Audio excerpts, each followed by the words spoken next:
जो दुसऱ्याची चाडी चुगली करत नाही का, जो दुसऱ्याच्या आनंदात आनंद मानतो का, जो दुसऱ्याच्या दुःखात दुःख आणि सुखात सुख मानतो का, असा जर आनंद दत्त भक्त जर असेल, अखंड ज्याच्या मनामध्ये नाम आहे, चिंतन आहे, अशा भक्ताची तू निवड कर। मग तो घरभारी असो का संन्यासी असो भलत्या जातीचा आदर सत्कार करावा त्याचा। ज्याच्या मनामध्ये मुखामध्ये दत्त नाम आहे, कोणत्याही जातीचा असो, कोणत्याही गावचा असो, जवळचा असो, भलत्या देशीचा, दुसऱ्या देशाचा जरी असला, कोणत्याही तालुक्यातला, कोणत्याही जिल्ह्यातला असो, पण आपल्या आनंद मालकाचं ते लेकरू आहे हे समजून घ्यायचं आहे। आणि आपल्याला पण बघा, संप्रदायातले कोणी गुरु भगिनी गुरुबंधू भेटली तर आपल्याला वाटते आपण एका बापाचे लेकरं आहोत, आपल्याला आनंद होतो। म्हणून अशा प्रकारे सद्भक्त ओळखायचा, नाहीतर कुभक्त जर कुभक्ताला वाईट अमंगळ मनाचा जो भक्त असेल, त्याला मात्र जेवण घालून काहीही पुण्य प्राप्ती होणार नाही। म्हणून तशाला नाही घातलं तर काही पाप लागत नाही। अशा प्रकारे भगवान दत्तात्रय प्रभू राजाला सांगत आहेत आणि सत्पात्राचं लक्षणही सांगत आहेत। सत्पात्र म्हणजे नेहमी नाम, आणि नाम कसं घेतलं पाहिजे, आपणही बी नाम चिंतन कसं केलं पाहिजे, नाम मनातून घेतलं पाहिजे। माळ कशी करायची, माळीच्या वरचे जे 3 मणी असतात ते 3 पद आहेत, 41, 42 आणि 43। माळ करून पूर्ण झाल्यानंतर पुन्हा माळ करून मेरुमणी आपल्या डोळ्याला लावायचा, आणि डोळ्याच्या ठिकाणी दोन्ही डोळ्यावर देवता आहेत। आपल्या शरीरामध्ये प्रत्येक अवयवावर देवता विराजमान आहेत। दोन्ही डोळ्याला माळीचा मेरुमणी लावायचा पूर्ण माळ करून झाल्यानंतर, म्हणजेच उजव्या डोळ्यामध्ये सूर्य देवता विराजमान आहे आणि डाव्या डोळ्यामध्ये चंद्र देवता विराजमान आहे। म्हणून सूर्य चंद्र देवतेला साक्षी ठेवून जिथं देह जीवाला सोडतो आणि त्या जीवाला दूत घेऊन जातात, यमाचे दूत येतात, आणि ज्या देवाची भक्ती करतो, त्या देवाचं नामस्मरण केलंय, त्या पण देवाचे दूत त्या पदावरून न्यायला येतात। आणि जो जीव तिथं कसा काही हिशोब होतो, इथं तर काही कळत नाही। इथं भक्ती सगळेच करतो आपण, आणि भक्ती बरोबर आपण काय करतो, आपलं मन कसं आहे, भक्ती आपली सफळ होत आहे की नाही, भक्ती आपली सक्सेस होत आहे की नाही, ते आपण कसंही वागलं तरी आपल्याला वाटतंय की भक्ती आपली सफल होते। नामस्मरण करताना कालच विषय निघाला होता, पिंडी ते ब्रह्मांडी, ब्रह्मांडामध्ये 21 स्वर्ग आणि आपल्या पिंडामध्ये 21 स्वर्ग कोणते सांगितले होते, पिंडामधले 21 स्वर्ग कोणते सांगितले होते। पाठीच्या कण्यामध्ये 21 मणी आहेत, ते पिंडामधले 21 स्वर्ग आहेत। एकाग्र होऊन नाम जपायचं, 41, 42 पद आनंद दत्त शैव म्हणून पहिल्या मण्यापासून सुरुवात करायची, मनोमन माळ जपायची। पूर्ण वेढा झाला की खाली वर होऊ द्यायची नाही, ते मेरुमणी अशी पलटी पाडायची, खालचा मणी वर होता कामा नाही। ज्या मण्यापासून आपण नाम जपायला सुरुवात केली किंवा करतो, एकीकडचा मनी प्रत्येक माळीच्या शास्त्राच्या आनंद शास्त्राच्या नियमानं जर माळ बनवलेली असेल तर एका बाजूचा पहिला मणी मोठा असतो, ते 3 मणी सोडता, आणि एका बाजूचा लहान थोडा किंचित लहान असतो, ते मणी ओळखायचा. आणि रोज रोज आपल्याला ओळखायचं, किटकिट नको, एकाग्रता बुडते, म्हणून एका छोट्या मण्याला सेंद्रस म्हणजे थोडंसं अष्टगंध किंवा कुंकू काहीतरी लावायचं, म्हणजे ओळखण करायची. थोडंसं अष्टगंध. केसरी वस्त्र दत्तात्रय प्रभूला आवडतात म्हणून सेंद्रस केलेली माळ करायला हरकत नाही. शुभ्र वस्त्र हे देवाचं प्रतीक आहे, शुभ्र माळ केली तरी हरकत नाही. आणि अशा प्रकारे एका मण्याला ओळखण करायची कलर देऊन, आणि त्या मण्यापासून नाम जपायला सुरुवात करायची.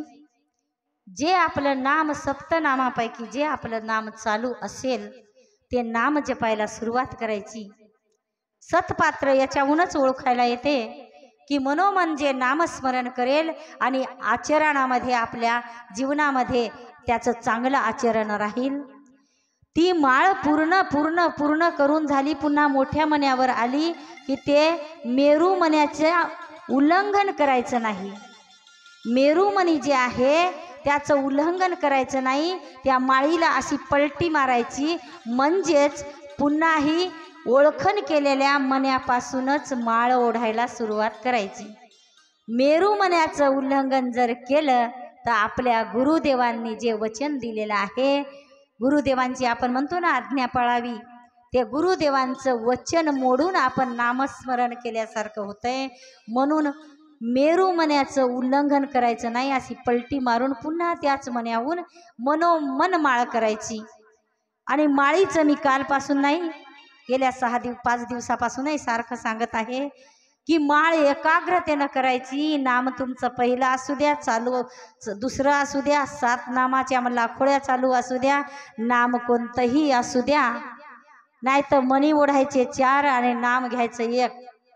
भलाय तुमचा 5, 6, 10 हजार जप नाही झाला तरी चालेल, 3000 जप झाला तरी चालेल रोजचा, पण जप एकनिष्ठ झाला पाहिजे. आणि एका मण्यावर लक्ष असू द्या, एका मण्यावर आणि एका श्वासावर एक पूर्ण नाम घेणं झालं पाहिजे, तरच पुढच्या मण्याला सुरुवात करायची.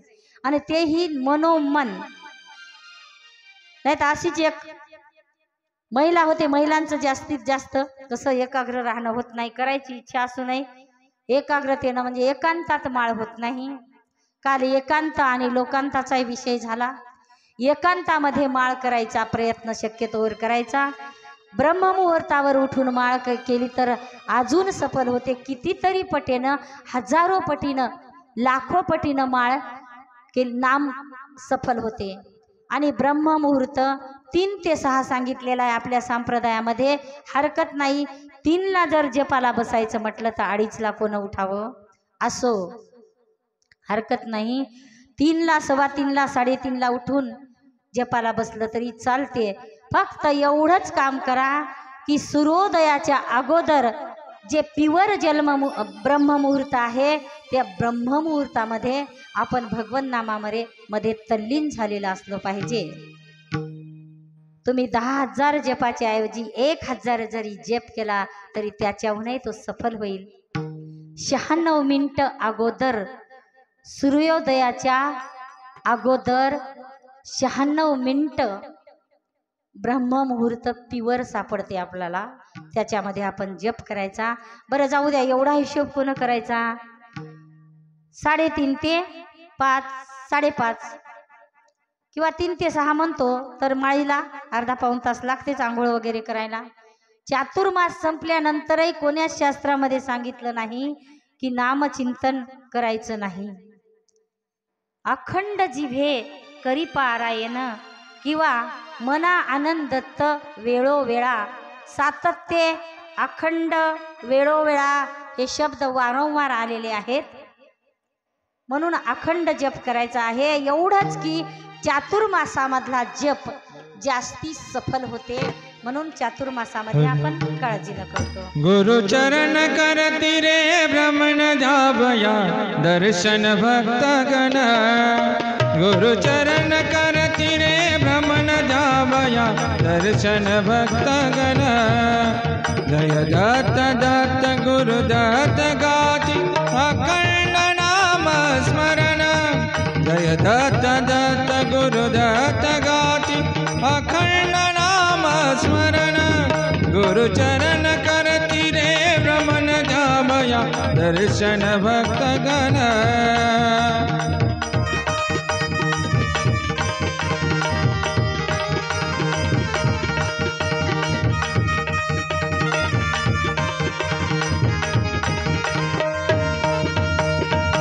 सह्याद्रीच्या कडेकपारी सह्याद्रीच्या कडेकपारी दत्ताचे आसन। माहुर देसी अवधूंबर तळी शांत निद्रासन। सह्याद्रीच्या कडेकपारी दत्ताचे आसन। माहुर देसी अवधूंबर तळी शांत निद्रासन। काशी क्षेत्री प्रयाग करसी मंगल गंगा स्नान। जय दत्त दत्त गुरुदत्त गाती अखंड नाम स्मरण। गुरुचरण करती रे भ्रमण धावया दर्शन भक्तगण। गुरुचरण करती रे भ्रमण धावया दर्शन भक्तगण। जय दत्त दत्त गुरुदत्त गाती अखंड नाम स्मरण। गुरुचरण करती रे भ्रमण धावया दर्शन भक्तगण। जय दत्त दत्त गुरुदत्त गाती अखंड नाम स्मरण। अशा प्रकारे अखंड नामस्मरण करायचं। आणि असंच एक त्या दिवशी सांगता सांगता विषय राहिला, पूर्ण विषय सांगून टाकते। सासूबाई माळ करायला बसल्याच होत्या। सुनबाईंनी सांगितलं की सासूबाई मी थोडं बाहेर जाऊन येते, दूध तापत आहे, तुम्ही माळ करत करत गॅसवर दूध आहे त्याच्याकडे लक्ष द्या। आता लक्ष द्या म्हणल्यावर दुधाकडे लक्ष द्यायचं की अलक्ष्य आहे त्याच्याकडे लक्ष द्यायचं। असो सुनबाई बाहेर गेली थोडीशी आणि सासूबाईचा जप चालू होता। सासूबाईचा जप होता तेवढ्यात आलं दुधाच्या गंजाजवळ मांजर। सासूबाईचं लक्ष मात्र नामावर नव्हतं आणि देवावरही नव्हतं। माळ करताना सुननं सांगितलंय की दुधावर लक्ष द्या, गॅसवर दूध आहे। सासूबाईचं नामचिंतन सुरू, पण नजर मात्र गॅसवर असलेल्या 2 लिटर जे दूध आहे गंजामध्ये त्या दुधाकडे होतं। आणि मांजर नेहमीच यायचं। सून गेली तर गेली, दरवाजा खिडक्या उघड्या ठेवून गेली। दत्तप्रभू दत्तप्रभू दत्तप्रभू दत्तप्रभू दत्तप्रभू सासूबाईचा जप चालू। तेवढ्यात आलं मांजर। मांजर येईल का दत्तप्रभू, मांजर येईल का दत्तप्रभू। सुनबाई केव्हा येते दत्तप्रभू। सुनबाई आली नाही, सुनबाईच्या अगोदर मांजरच आलं। माळ होती किती मण्याची, 250ची माळ होती। दत्तप्रभू दत्तप्रभू दत्तप्रभू दत्तप्रभू आलं मांजर। गंजावर ताट नव्हतं झाकून। दत्तप्रभू दत्तप्रभू दत्तप्रभू म्हणून राहिली बरं, दत्तप्रभू म्हणून राहिली। दत्तप्रभू मोठ्यानं आवाज करायली। मांजर कशाचं ऐकायलंय, उठता येईना। दत्तप्रभू दत्तप्रभू मांजर वाकलं, उंच गंज होता, वाकल्याबरोबर दुधामध्ये तोंड टाकलं। दत्तप्रभू दत्तप्रभू उठू की नको माळ करताना, घेतली माळ, मांजराला फेकून मारली, माळ अडकली मांजराच्या गळ्यात। अशी माळ केली तर दत्तप्रभू पर्यंत पोहोचल का सांगा। म्हणून असं नामचिंतन करायचं नाही। नामचिंतन मी तर म्हणते कमी झालं तरी चालेल, वारंवार सांगते, काहीतरी घेतलं पाहिजे कथेमधून मी, म्हणून वारंवार रोज रोज सांगत असते. म्हणून ती माळ पूर्ण करायची. आणि असंच एक दृष्टांत अजून आठवला नामाबद्दलचा. नाम किती श्रेष्ठ आहे हे सांगायचा प्रयत्न करत आहे मी कथेद्वारे, यूट्यूबद्वारे. आणि असंच एका पारावर साधू येऊन बसले. तपस्वी साधू होते. आणि साधूची चक्कर एका गावामध्ये आली. हातामध्ये ते कमंडलू, कोवळ्याचं कोवळं काहीतरी राहते ना ते फळ, ते हातामध्ये पाणी प्यायला, त्याला दोरी बांधलेली आहे. अंगावर फक्त लुंगी आहे त्या साधूच्या. आणि त्वचा, त्या साधूची पूर्ण त्वचा हाडाला चिकटलेली आहे. मासाचा पत्ता नाही, जीव धरून कसं तरी शरीर आहे. साधू बुवा साधे नव्हते. गावात आले, पारावर बसले. मंडळींनी सांगितले, लेकरं बाळ जमा झाले, मोठे थोर मंडळी, म्हातारे लोक जवळ गावातले जमा झाले. साधूबुवाचं दर्शन घेतलं.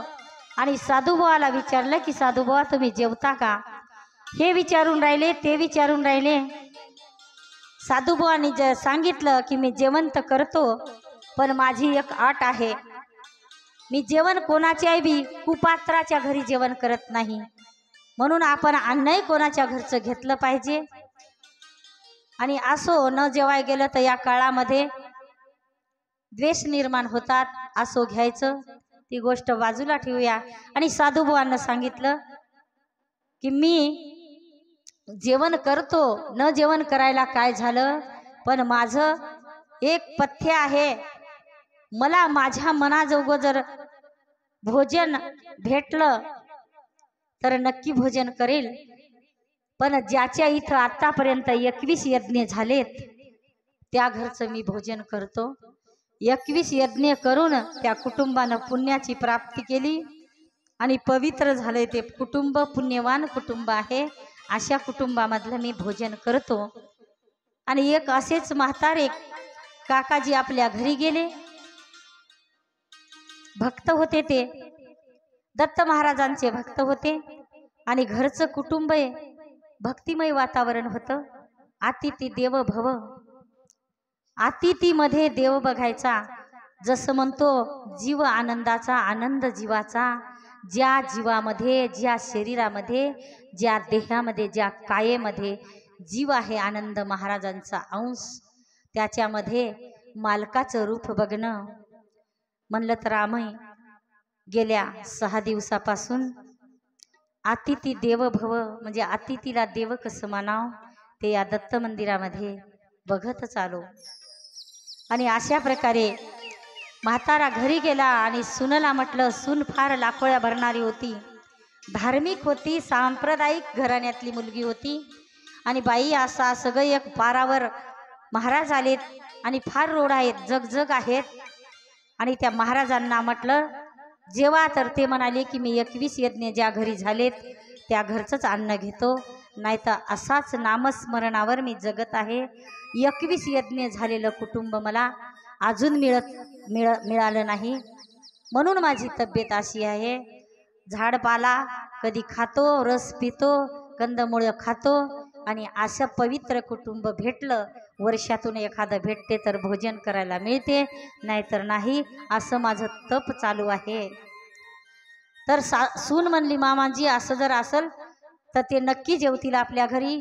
सासरा म्हणला नको बेटा, आपल्या घरी 21 नाही, एक यज्ञ, आपण एका कुंडीचा यज्ञ केला नाही तर आपण खोटं बोलायचं नाही. साधूला जेव घालून आपण त्यांचा श्राप घ्यायचा नाही. ते नामावर जगत आहेत. नामस्मरण हे त्यांना शक्ती देते. राहतात उपाशी राहू दे, काही हरकत नाही. सून म्हणली चला तर खरी, मी स्वयंपाक बनवते, आपण दोघं जाऊ पारावर आणि त्यांना विचारू की जेवण जमतंय काय. डब्बाच घेऊन जाऊ डायरेक्ट. जेवले तर जेवले, नाही तर आपण डब्बा वापस आणू. सासरा आणि सून गेली, पाया लागले. सासरा चळचळ कापू लागला, कारण सासऱ्यानं पूर्ण अटी साधू महाराजांच्या ऐकल्या होत्या. आणि सून मात्र निर्भय होती. या साधूला जेवू घातल्याशिवाय मी राहणार नाही. आणि आनंद गीतेमध्ये सांगितलेलंच आहे की ज्याच्यामध्ये नामस्मरण सतत असेल तोच दत्तप्रभू, तोच आनंद मालक, त्याच्यामध्ये देव पाहिला तर नक्कीच भेटेल. म्हणून सून सासऱ्याला म्हणली, मामाजी तुम्ही थोडं चूप बसा. सासरा थरथर कापायलाय, तपस्वी साधू आहे आणि खोटं बोलून त्याला जेवू घालत आहेस, हे काय बरोबर नाही. सून म्हणली थांबा. साधू म्हणला, बाई तुझ्या इथं 21 यज्ञ झालेत काय? सून म्हणली, महाराज माझ्या इथं 21 यज्ञ तर झाले नाहीत, परंतु आनंद नामाचे जे दत्तात्रय नामाचे जे दत्त महाराज जे 7 नाम घेऊन आलेत, त्या 7 नामाच्या एक एक मणी ओढून मी 128 लाखोळ्या केल्यात. आता माझ्या हातचं तुम्ही जेवसाल की नाही सांगा. किती लाखोळ्या? पूर्ण 7 नामाच्या 128 लाखोळ्या केल्यात. तुम्ही आता जेवता की नाही? 1,28,000 सॉरी 1,28,000 लाखोळ्या माझ्या झाल्या सप्तनामाच्या 7ही नामाच्या. तुम्ही आता जेवता की नाही सांगा. साधू महाराज म्हणले, न जेवायला काय झालं बाई? त्या 21 यज्ञापेक्षा ह्या नामाच्या लाखोळ्या त्याच्यापेक्षा पुण्य कितीतरी पटीनं पुण्य वाढलेलं आहे. आणि तू पुण्यवान आहेस, तू भाग्यवान आहेस. नक्की तुझ्या हातचं मी भोजन करील. अशी नामाला, असं नामाला महत्व आहे.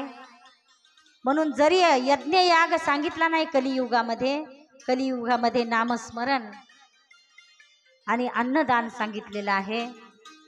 अशा प्रकारे सत्पात्र ओळखायला पाहिजे. सत्पात्राची निवड करायची आणि सत्पात्राला जर भोजन घातलं, ज्याच्या मुखी नामचिंतन आहे, कोणतंही नाम असो, पण नामचिंतन असणाऱ्या व्यक्तीला जर जेवू घातलं चातुर्मासामध्ये, तर भरपूर पुण्याचा साठा होतो, पुण्याचे पर्वत तयार होतात. असं कोण सांगत आहे? भगवान दत्तात्रय प्रभू राजा दलादनाला आणि राजा विंध्याचल पर्वतावर हात जोडून भगवंताच्या समोर उभा आहे. ही फक्त कथा आणि फक्त कथा मी सांगावी आणि तुम्ही ऐकून सोडून द्यावी याच्यासाठी अजिबात नाही. ही कथा कळकळीची आहे. नवविधा भक्तीपैकी पहिल्या की दुसऱ्या दिवशीच नवविधा भक्ती आणि भक्तीचे मुख्य प्रकार 3, पुन्हा 9 प्रकारची भक्ती सांगितली. आणि अजून एक त्या 9 प्रकारच्या भक्तीमध्ये तळमळ भक्ती एक प्रकार आहे. आणि आपल्या भक्तीमध्ये तळमळ असली पाहिजे. तळमळ जर नसल तर भक्ती करून फायदा नाही. फायदा आहे पण सफलता कमी आहे, पर्सेंटेज कमी आहेत, मार्क कमी मिळतील, टक्केवारी कमी आहे. आणि टक्केवारी आपण करतो तर खरी. जसा एखादा MPSCचा विद्यार्थी असेल, मन लावून जर अभ्यास केला तर भरपूर टक्के कमवून पास होईल. तसंच आपण विद्यार्थी आहोत, मालकाचे भक्त आहोत. वेळ तर देतोच आपण, पण मन लावून जर नामस्मरण केलं तर आपली टक्केवारी वाढेल आणि आपणही पास होऊ.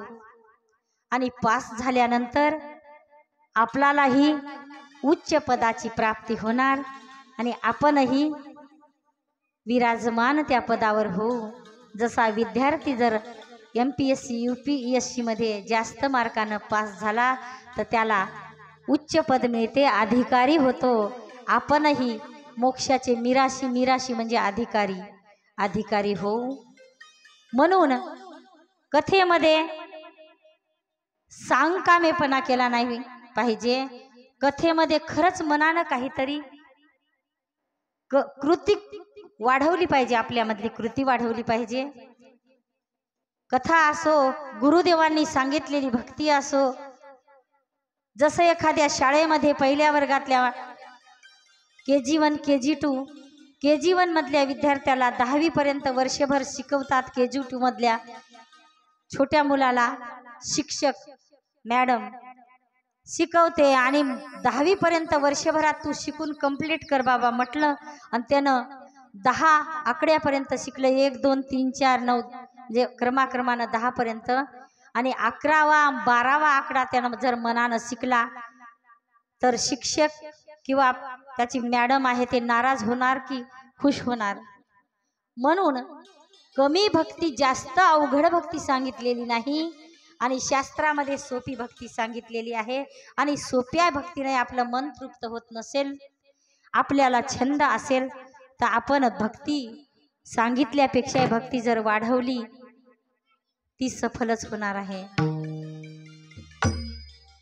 म्हणून पोपटासारखी भक्ती करूनही मनातून भक्ती केली पाहिजे.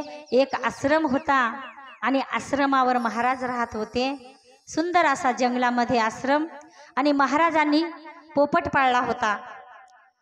हे उदाहरण कशासाठी आहेत? फक्त आणि फक्त आपल्या लक्षात येण्यासाठी. पाणी ज्याला प्यायचं आहे त्यानंच पाण्याकडे लक्ष द्या. ज्याला प्यायचं नाही, ज्याला तहान नसेल, आवाजाकडे लक्ष असू द्या. असो, एक धून घेऊन आपण फ्रेश होऊया.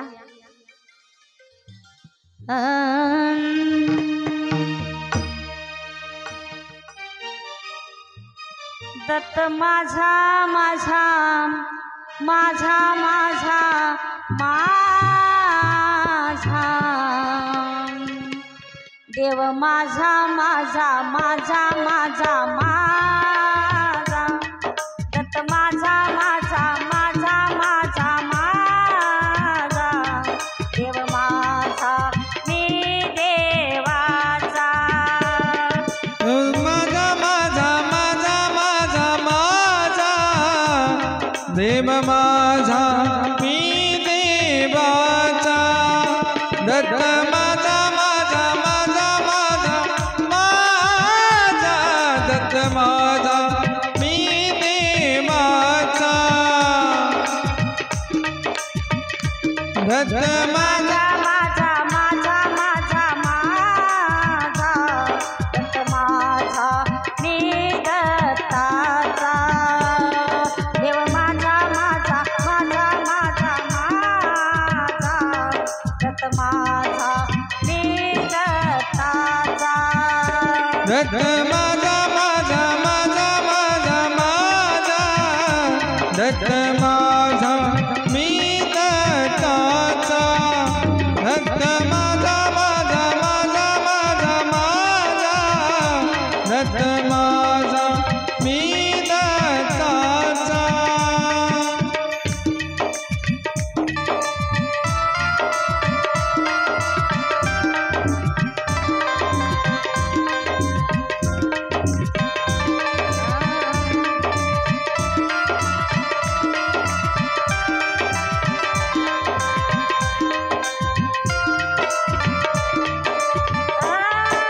देव माझा मी देवाचा. दत्त माझा मी दत्ताचा. दत्त माझा दत्त माझा मी दत्ताचा. दत्त माझा दत्त माझा मी देवाचा. दत्त माझा दत्त माझा मी दत्ताचा. दत्त माझा अवधूत माझा मी दत्ताचा. दिगंबर माझा दत्त माझा मी दत्ताचा. दत्त माझा दत्त माझा मी देवाचा. दत्त माझा माझा माझा माझा माझा माझा देव माझा मी देवाचा. बोला माझा माझा माझा माझा माझा दत्त माझा मी देवाचा. माझा माझा माझा माझा माझा देव माझा मी देवाचा. दत्त माझा माझा माझा माझा माझा दत्त माझा मी देवाचा.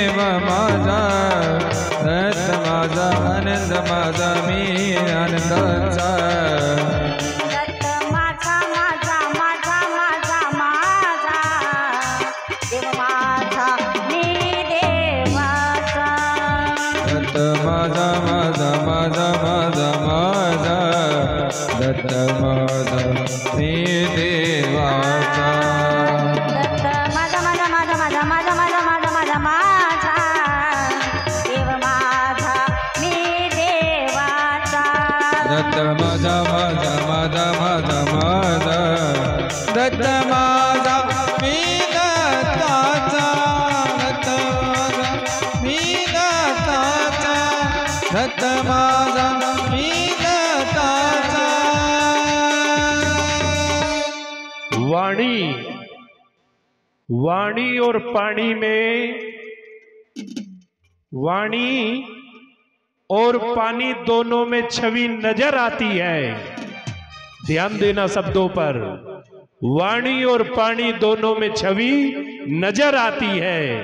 पानी अगर स्वच्छ हो तो चित्र नजर आता है और वाणी अगर मधुर हो तो चरित्र नजर आता है।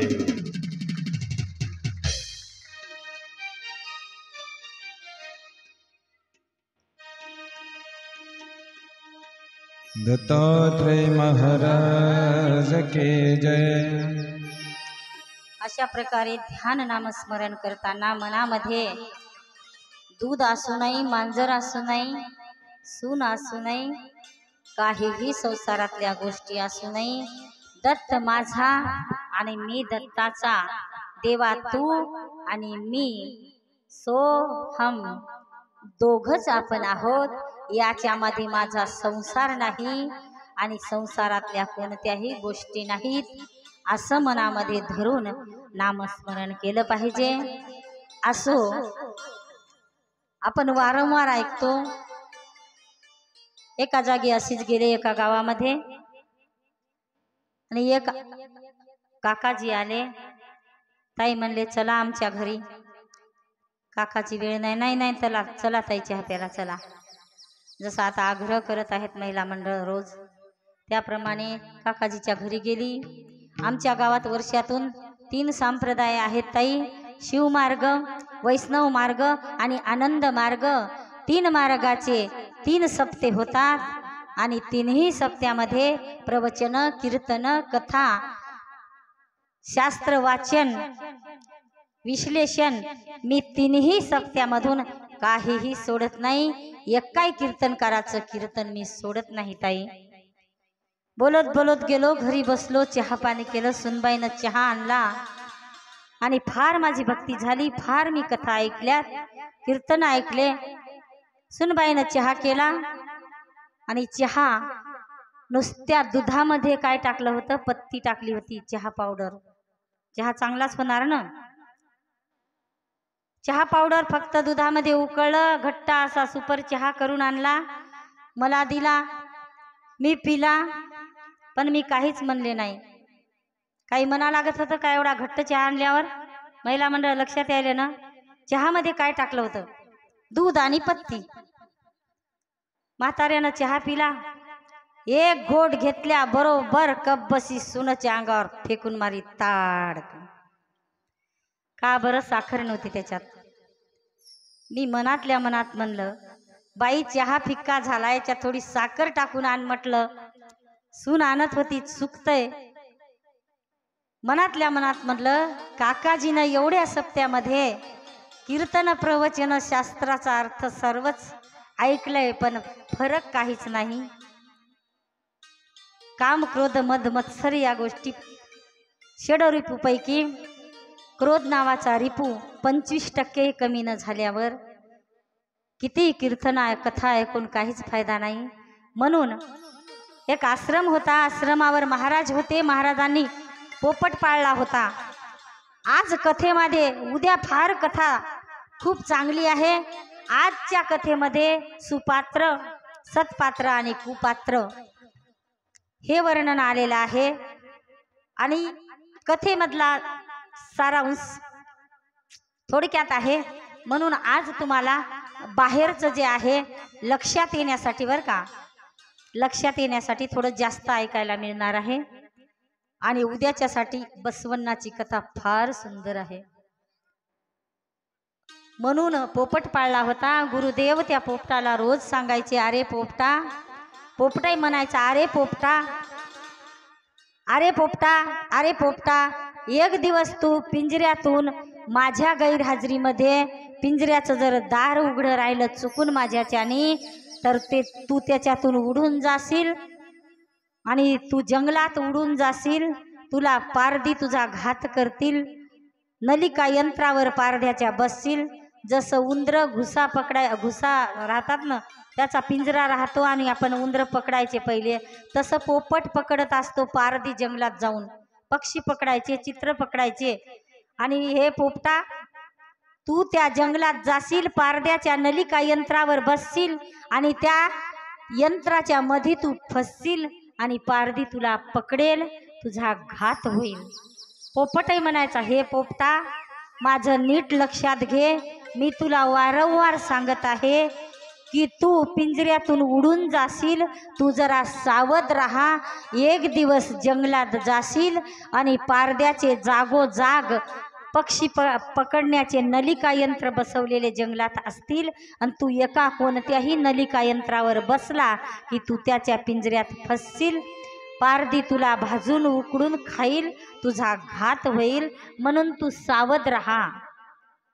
पक्षीही पोपटही तसाच म्हणायचा, हे पोपटा, तू सावध राहिलं पाहिजे आणि तुझा घात होईल. आणि त्याचप्रमाणे आपल्याला गुरुदेव वारंवार सांगत असतात, सद्गुरू वारंवार सांगत असतात, कीर्तनकार, प्रवचनकार, कथाकार वारंवार सांगत असतात की हे जीवा, हे देहातल्या जीवा, तू सावध राहिलं पाहिजे. आणि सावध जर नाही राहिला तर एक दिवस तुझा नक्की घात होईल. मग त्या पोपटासारखं आपण वारंवार कितीही वारंवार ऐकलं, कितीही कथा ऐकल्या, कितीही कीर्तन प्रवचन ऐकले, तर जर पोपटासारखं आपण लक्षात नाही धरलं, एक दिवस पोपट बाहेर उडून गेला आणि एक दिवस पारधी आला आणि त्याच परिसरामध्ये पारध्यानं 2-3 ठिकाणी पिंजरे लावून ठेवले होते. ते नलिका यंत्रावर पोपट बसला. पोपटाच्या वजनानं ते नळी खाली गेली आणि पोपट त्या पिंजऱ्यामध्ये अडकला. आणि पोपट रोजच म्हणायचा की हे पोपटा, हे पोपटा, तू सावध राहा, तुझा घात होईल. एक दिवस पारधी येईल, पिंजऱ्यामध्ये अडकशील, तुझा घात होईल. पोपटानं पुन्हा मग पिंजऱ्यामध्ये जेव्हा पोपट अडकला आणि रोज आपल्या साधूबुवानं जे महाराजांनी शिकवलेलं तो म्हणायला लागला, केव्हा पिंजऱ्यात अडकल्यावर त्याचा घात होणार होता, पारधी त्याला खाणार होता, तेव्हा त्याच्या लक्षात आलं की मी जे आयुष्यभर शिकलो वाक्य की हे पोपटा, तू सावध राहा, पारधी येईल जंगलात, उडून गेल्यावर तू पारध्याच्या पिंजऱ्यामध्ये फसशील, हे गुरुदेव माझे सारखे सांगत होते आश्रमावरचे. पण मी काही लक्षात नाही घेतलं. लक्षात वाक्य घेतलं असलं तर तो सावध राहिला असता आणि पिंजऱ्यामध्ये अडकला नसता आणि तो त्याचा अपघात झाला नसता. त्याच्या लक्षात केव्हा आलं? पिंजऱ्यामध्ये अडकल्यानंतर, त्याचा घात जवळ आल्यानंतर, त्याची जी वेळ होती त्याची अधोगती जवळ आल्यानंतर लक्षात आलं. म्हणून सज्जन हो, माय बाप हो, तुम्ही त्या पोपटासारखं करू नका. शास्त्रामधून, पोथीच्या अर्थामधून ग्रुपवर ऐकतो आपण, कथेद्वारे ऐकतो, कीर्तनाद्वारे, प्रवचनाद्वारे. हे अट्टहास कशासाठी आहे? महाराजांनी धडपड करून अवघ्या एका 20-25 दिवसामध्ये कथेचं नियोजन केलं. आणि महाराजांनी कशासाठी केलं आहे की ह्या जीवांचा उद्धार व्हावा. पहिलीच या गावाला शिस्त आहे, पहिलीच महाराजांचे वळण आहे, बरोबर सगळ्या गोष्टी आहेत, नामस्मरणाचं ज्ञान आहे. तरी पण अजून आपल्या ज्ञानामध्ये भर पडावा आणि अजून आपल्या गावातली जे माझे भक्तरूपी जे लेकरं आहेत त्या लेकरांना ज्ञानाची प्राप्ती व्हावी आणि अर्धवट ज्ञानामध्ये त्यांचं जीवन वाया जाऊ नये. म्हणून परिपूर्ण ज्ञानाने परिपूर्ण व्हावा म्हणून हा अट्टहास आहे। हे काय खर्च करायचा, लखलखीत मंडप टाकायचा, साऊंड सिस्टीम, कलाकार, कथाकार लावायचे, 7 दिवस आनंद लुटायचा आणि इकडून ऐकून तिकडून म्हणजे विसरायचं, असं नाही आहे। या कथेतून काहीतरी घ्यायचं आहे आणि घेतलं पाहिजे। पोपटासारखी आपली भक्ती असली नाही पाहिजे। हे वेगवेगळ्या उदाहरणामधून मी का बरं सांगत आहे की आपलं जे माझे शब्द आहेत, मी एवढी ज्ञानी नाही, छंदामधून हे निर्माण झाले सगळं आणि आनंद मालकाच्या नामाच्या तळमळीमधून हे छंद निर्माण झाला आणि ही आवड निर्माण होऊन थोडंफार काहीतरी बोलता येते, बा बोलाव आणि आपल्याला तेवढं कळतंय, दुसऱ्यालाही कळलं पाहिजे। तुकाराम महाराजांनी म्हटलं आहे, जे आपणासी ठावे ते दुजिया सांगावे, शहाणे करावे सकळ जन। आपल्याला येतंय तेवढं दुसऱ्याला सांगायचं आणि दुसऱ्यानंही ऐकलं पाहिजे, दुसऱ्यानं तिसऱ्याला सांगायचं, तिसऱ्यानं चौथ्याला सांगायचं। अशा प्रकारे नामाचा आनंद संप्रदायाचा प्रचार वाढला पाहिजे आणि सगळ्यांनी मनातून तळमळीने भक्ती केली पाहिजे आणि संप्रदाय वाढवण्यासाठी आपापल्या परीने प्रयत्न केले पाहिजे। असो, अजून उदाहरण सांगते, उदाहरण कमी झालेत, अजून एक उदाहरण सांगते। मी त्या दिवशीच एक भजन म्हटलं आहे आणि आज लाईन नसल्यामुळं थोडंसं जोरात म्हणावं लागत आहे आणि साऊंड सिस्टीमचं थोडंसं बदल झाला आहे। असो, काही हरकत नाही।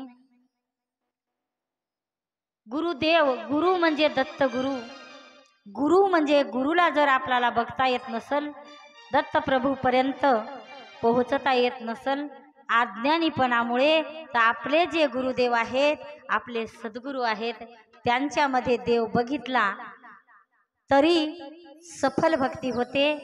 असो, आणि गुरुदेव म्हणजे दत्तात्रय प्रभू, आनंद मालकाचा जो अंश आहे, आनंद मालकाच्या लक्षात आलं, माझ्या जवळून जीव गेला, कालच कथा झाली, आणि माझ्या जवळून जीव कर्मभूमीला गेला आणि मळ लागले अनेक प्रकारचे, तो पवित्र होऊन माझ्यापाशी आला पाहिजे आणि खरंच आपण पवित्र होऊन आपल्या मालकाच्या गादी, आपल्या आईपाशी आपण गेलो पाहिजे।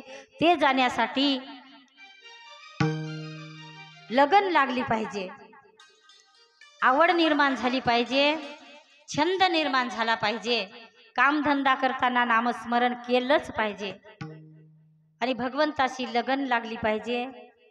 गुरुदेवांशी, दत्तात्रय भगवान दत्तात्रय प्रभूशी आपली लगन लागली पाहिजे। लगन तुमसे लगा बैठे, लगन तुमसे लगा बैठे, जो होगा देखा जाएगा। लगन तुमसे लगा बैठे, जो होगा देखा जाएगा।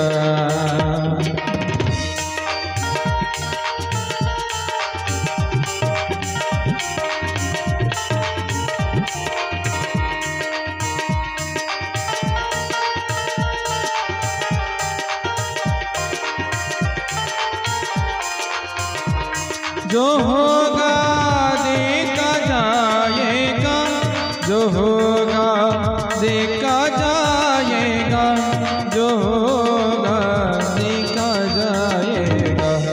लगन तुमसे लगा बैठे, तुम्हें अपना बना बैठे, जो होगा देखा जाएगा।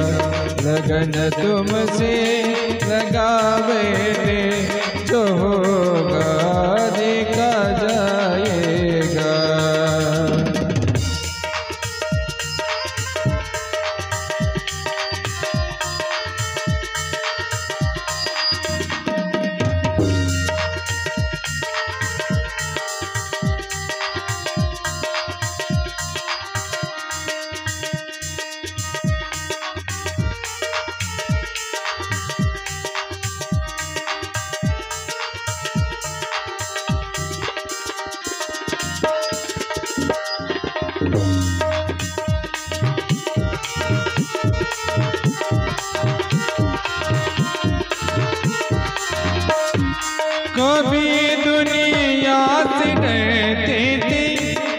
चुप चुप याद करते थे, कभी दुनिया से डरते थे।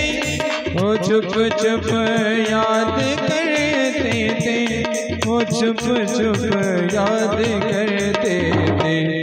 तुम्हें अपना बना बैठे, तुम्हें अपना बना बैठे। जो होगा देखा जाएगा, लगन तुमसे लगा बैठे। जो होगा देखा जाएगा, जो होगा देखा जाएगा, जो होगा देखा जाएगा, जो होगा देखा जाएगा। तुम्हें अपना बना बैठे, तुम्हें अपना बना बैठे। जो होगा देखा जाएगा, लगन तुमसे लगा बैठे। जो होगा देखा जाएगा, जो होगा देखा जाएगा, जो होगा देखा जाएगा। दत्तात्रेय भगवान की जय।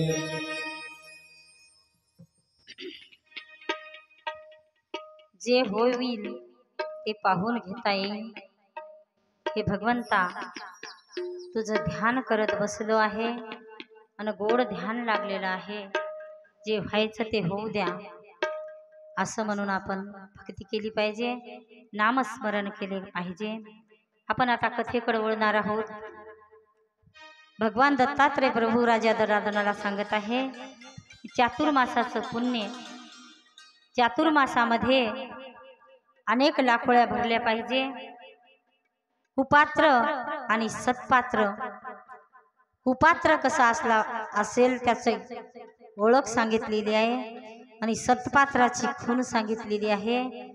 सत्पात्राला ओळखून घेण्यासाठी तेव्हाच भक्तिवान माणूस लक्षात येतं। आणि राजानं विचारलं, वरवर जर असेल, सत्पात्र वरवर जर असेल, दुसऱ्याच्या घरामध्ये भांडण पेटवत असेल किंवा दुसऱ्याला तोडून मोडून नेणं आणि मीच मोठा म्हणणं, हे एक त्याचं लक्षण आहे। भगवान दत्तात्रेय सांगत आहेत। आणि दुसऱ्याची निंदा, दुसऱ्याची निंदेमध्ये त्याला इंटरेस्ट असणं, हे एक कुपात्राचं लक्षण आहे। अशा प्रकारे सत्पात्र आणि कुपात्र ओळखून त्याला अन्न घालावं। सत्पात्रामुखी अन्न जर पडेल, रोजचं एक पात्र जर पडेल, आता शहरात तर फार अवघड आहे। भिकारी जर दारावर आले, बाबाजी जेवता का, गरम स्वयंपाक आहे जर म्हटलं तर नाही बाई पैसेच द्या म्हणतात। आता जेवू तरी कसं घालायचं? कारण पहिल्या काळामध्ये अन्न कमी पडत होतं, अन्न भेटत नव्हतं। आणि आता दारावर भिकारी सुद्धा, सिटीमध्ये आमच्या तर भिकारी शोधलं तरी भिकारी भेटत नाही। चला बा कोणी आलं तर थोडंसं जेवू घालाव, वाट पाहिली चातुर्मासामध्ये तरी भेटत नाही। मग आता नाही भेटला, सत्पात्र नाही भेटला, तर चातुर्मासाचं पुण्य कसं वाढवायचं? 4 महिने नामस्मरण करायचं। नामस्मरणाची उजळणी म्हणून मंदिर असेल, मंदिरामध्ये आपला जे कमाईचा भाग आहे तो आणून टाकायचा, ते आपलं चालूच राहते ना, आपण ते करतोच। आणि चातुर्मासाची समाप्तीमधून सर्वांच्या मदतीनं आपापल्या परीनं धान्य जमावून, द्रव्य पैसा जमावून अन्नदान करायचं। आणि प्रत्येकाला 4 मासामध्ये, चातुर्मासामध्ये तसा पंचमास होतो आपल्या आनंद संप्रदायामध्ये। पौर्णिमेपासून, गुरुपौर्णिमेपासून दत्त जयंतीपर्यंत पंचमासाचं पुण्य म्हणता येईल। आणि त्या 5 महिन्याचा चातुर्मास कुठं होतो, कुठं 4 महिन्याचा होतो असो। आणि शेवटी आपल्या नामस्मरणाची उजळणी म्हणून आपण सर्वांनी मिळून अन्नदान केलं आणि पंगत दिली, तरी ते सत्पात्र, रोजचं एक पात्र, रोजचा एक अतिथी नाही मिळाला तरी चालेल। आपलं पुण्य आपल्या चातुर्मासाची उजळणी नक्कीच होणार आहे सगळ्यांनी मिळून जर पंगत दिली तर। असो, कुपात्राची आणि सत्पात्राची निवड आपण करायची आहे आणि कुपात्राचं सत्पात्रामध्ये कसं यायचं आणि कुपात्राचे लक्षणही सांगितलेले आहेत महाराजानं। कुपात्र कोणाला म्हणाव? जो अमंगळ असेल, स्वतः अमंगळ असून दुसऱ्याला अमंगळ म्हणत असेल, जो निर्मळ आहे, निर्मळ नाही, त्याला कोणत्याही प्रकारचा मळ नाही, खोटं बोलायचा मळ नाही, निंदा करायचा मळ नाही, जो धर्माप्रमाणे वागत असेल, स्वतः अमंगळ असून जर दुसऱ्याला अमंगळ म्हणत असेल तो कुपात्र समजावा। दुसऱ्याचं मन दुखवून गरिबाचं मन दुखवून जर स्वतःची कमाई करत असेल तर त्याला कुपात्र म्हणावं। हे मी म्हणत नाही, 12व्या अध्यायामध्ये ज्ञानक्रीडा या अध्यायामध्ये सांगितलेलं आहे। अनेक प्रकारचे नियम सांगितलेले आहेत। सप्तव्यसनानं शिरबीड झाला असेल, परस्त्रीवर कोणाचं लक्ष असेल, परधनावर लक्ष असेल, दारू पीत असेल, तंबाखू खात असेल, मांस आहार खात असेल, मांसाचं जेवण करत असेल तर त्याला कुपात्र म्हणावं। तशाला चुकूनही जेवू घालू नाही। दाराहून वापस तशाला केलं तरी काही पाप लागत नाही, त्याच्यामध्ये देव नसतो। म्हणून प्रत्यक्ष दत्तात्रय भगवान सांगत आहेत दलादनाला नीट ओळखून घ्यायचा। आणि कुपात्राचे बरेच लक्षण आहेत। सदा खोटे बोलणे आणि दुसऱ्याला दुःख झाला की याला आनंद होणे, हे कुपात्राचे लक्षण आहेत। सप्तव्यसनामध्ये मी एका गावाला अशीच गेली, सप्तव्यसनाहून मला आठवलं आणि नवीनच जोडपं होतं एक। या माणसाच्या रांगेमध्ये एक मुलगा लग्न झालेला बसला होता आणि समोरच त्याची पत्नी बसली होती आणि दोघांची नजर माझ्यावर होती। मी म्हटलं माझ्या ओळखीचे असतील, कदाचित पाहत आहेत आणि एकाग्रतेनं कथा ऐकत होते। आणि मी म्हटलं की कथा संपल्यावर आले, बोलले। मी म्हटलं काहून हसत होते तुम्ही थोडं थोडं मध्ये मध्ये? कोणी ओळखीचे आहात का? माफ करा, मी काय ओळखलं नाही तर? नाही म्हणे ताई, ओळखीचे तर तुम्ही नाहीत, पण तुम्ही सप्तव्यसनाबद्दल जे आज सांगित आहात, सप्तव्यसनावर जे आज बोललात भरपूर वेळ, त्यापैकी माझ्या पतीला एक व्यसन आहे म्हणली। व्यसन कोणतं आहे म्हटलं तर म्हणली व्यसन कोणतं मोठं नाही, पण तंबाखू खूपच खातात। दिवसभराचा असा एवढा मोठा लागते, एकदाच पुढे आणतात मार्केटमधून आणि घरात आणून ठेवतात। खूपच तंबाखू खातात, खूपच तंबाखू खातात। मी म्हटलं का रे बाबा, काहून खाता एवढा तंबाखू? नाही म्हणला ताई मला प्रॉब्लेम आहे। काय प्रॉब्लेम आहे? त्यानं प्रॉब्लेम सांगितला, जे सांगायचा ते पोट साफ होत नाही वगैरे वगैरे तंबाखू खाल्ल्याशिवाय। मी म्हटलं औषध घे, आयुर्वेदिक डॉक्टरकडे जा, तंबाखू बंद कर। एवढा तंबाखू या वयापासून खाशील, आयुष्य भरपूर आहे तुझं आणि कॅन्सर नक्कीच होतो, तुला तर माहीत आहे। ताई म्हणला बरं तुमचं ऐकतो। पुढच्या वर्षी कीर्तन होतं, कथा नव्हती। गेले, पुन्हा जोडपं समोर बसलं आणि माझ्या लक्षात आलं की हे तेव्हाच आहे गड्या, गेल्या वर्षीचं। त्याचं मात्र असं होतं, असं करायचं, असं करायचं। मला वाटायचं मी बोलत आहे म्हणून टाळ्याच वाजवत आहेत, आणि ते पुरुषाच्या रांगेमध्ये बसलं होतं। आणि इथं जसे माझे गुरुबंधूच आहेत सगळे, इथं जशी या रांगेतून टाळ्याचा आवाज येत नाही, तिथं या रांगेतून टाळ्याचा आवाज एक जणाचाच यायचा। कारण तो असा मुलगा करायचा, असा करायचा आणि असा करायचा। मी म्हटलं याचं काय व्यसन सुटलं नाही। माझं लक्ष मध्ये मध्ये त्याच्याकडे जात होतं, त्याच्या पत्नीकडचं माझ्याकडे होतं। ती स्मित हास्य करत होती आणि तोही स्मित हास्य करत होता आणि मी चालू होतं माझं कीर्तन। कीर्तन सुटलं, जवळ आले, बोलले। मी म्हटलं का बरं सुटला नाही वाटते तंबाखू? नाही म्हणला ताई सुटला। खोटं बोलू नको, माझं लक्ष होतं। म्हटलं विचारा म्हणला हिला सुटला की नाही? म्हणलं हो ग, हो म्हणली सुटला ताई। मी म्हणलं हे असं असं काय होतं, असं असं असं असं काय होतं म्हटलं. ते म्हणला नाही नाही.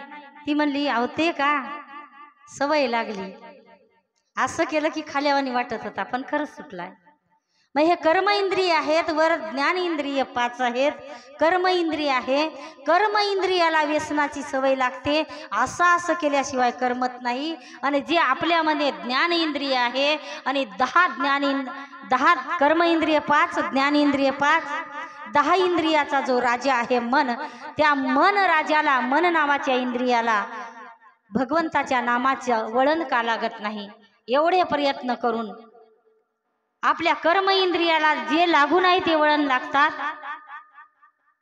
परंतु मनाला वळण लावायचा प्रयत्न आपणच केला पाहिजे आणि मनाला भगवंताचं चिंतन लागलं पाहिजे. आपण आठव करतो, एखादं लहान लेकरू आहे, 8-9 महिन्याचं बाळ आहे आणि बाळ जे आहे ते आपले त्या खेळण्यामध्ये गुंग राहते. त्याला मोटर आणून द्या, गाडी आणून द्या, काही आणून द्या, ते सगळे खेळणे बाळ खेळतय, पण त्याची आई सतत नेहमी जवळ जात असते. बाळाचं लक्ष मात्र आईकडे असतं. जे खेळणे खेळत असते, गाडी असो, खेळणं असो, भवरा असो, पण आईकडे त्याचं पूर्ण लक्ष असतंय. त्याला तो आईला विसरत नाही. किती खेळणे त्याच्या पुढे ठेवा. आजकाल चाबीवरच्या गाड्या, विविध खेळणे निघालेत, त्याच्यामध्ये ते पूर्णपणे गुंग होत नाही. मनोरंजन करल, खेळल, पण आई जवळून गेली की आईचा पदर धरते, आईचा घोळ धरते. खेळणे खेळणं चालू, पण आईला तो अजिबात पूर्णपणे विसरत नाही.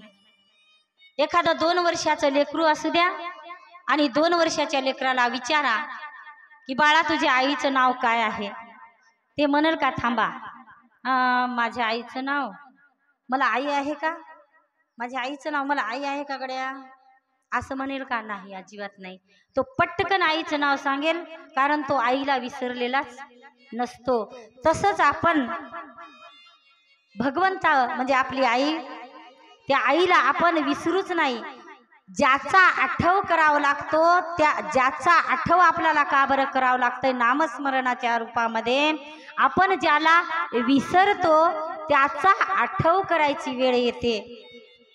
अशी एक दिवस वेळ कराव, ध्यास करून काम करताना ध्यास, झोपताना ध्यास, श्वासावर ध्यास. सप्तनामाचं एक नाम आहे, 7 अक्षराचं, त्याला संकट नाम म्हणतात. ते संकट नाम आपल्या श्वासावर बसवायचा प्रयत्न केला पाहिजे. आणि अशा प्रकारे ध्यास करून ते लेकरू जसं आईला अजिबात विसरत नाही, त्या स्थितीमध्ये आपण एक दिवस पोहोचतो. दत्तनामाचा लागो छंद, दत्तनामाचा लागो छंद, दत्त आनंद, दत्त आनंद, दत्त आनंद, दत्त आनंद, दत्त रूपाणा आणविताना, दत्त रूपाणा आणविताना, मोहाचे तुटले बंद, दत्तनामाचा लागो छंद, दत्तनामाचा लागो छंद, दत्तनामाचा लागो छंद.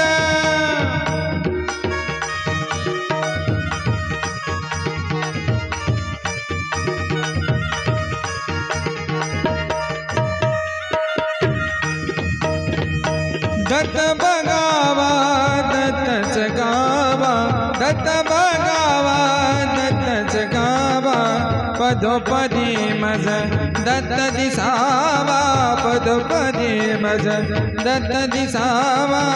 33 कोटी एके ठाई, 33 कोटी एके ठाई, वसले हो स्वच्छंद, दत्तनामाचा लागो छंद, दत्तनामाचा लागो छंद, दत्तनामाचा लागो छंद.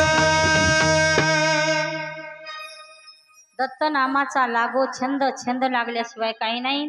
आणि ते मूल जे असते खेळणे खेळते पण आईला विसरत नाही. आई आपली आई, मोठ्या माणसांची आपली आई, संसारिक लोकांची आई म्हणजे आनंद मालक, दत्त मालक. आणि आपल्याला जे खेळणे खेळायचे आहेत, लहान लेकरू छोटी गाडी खेळतंय पण आपल्या मोठ्या माणसाचं मोठं खेळणं म्हणजे मोठी गाडी, शेती, वाडी, ट्रॅक्टर, बैलजोडी, दुकान, पैसा, पगार, पत्नी, मुलं हे आपले खेळणे आहेत. आपण हे खेळणे खेळायचे, संसारामध्ये संसार करायचा, संसार करावा पण परमार्थ साधावा. म्हणून बाळगिरी महाराज म्हणतात, प्रपंच परमार्थ साधतील दोन्ही, तयासी निर्वाणी सुख होये. निर्वाणीचं कालच दिवसभर सांगितलंय मी. निर्वाणीचं सुख, निचात्म सुख, निर्वाणीच्या सुखापर्यंत म्हणजे उन्मन्य अवस्थेच्या पलीकडचे जे सुख असतो, जिथं शब्दाची खुंटण होते, जिथं शब्द खुंटतात त्याला निर्वाणीचं सुख म्हणतात. निर म्हणजे नाही, वाणी म्हणजे वाचा, त्या ठिकाणी शब्दच नाही. भगवन नामामध्ये आपण तल्लीन झालो, जीव विसरलाय स्वतःला आणि जीवाशिवाचं ज्या ठिकाणी मिलन होते आणि दोघं एकरूप होतात आणि त्या आनंदाला निर्वाणीचं सुख म्हणतात.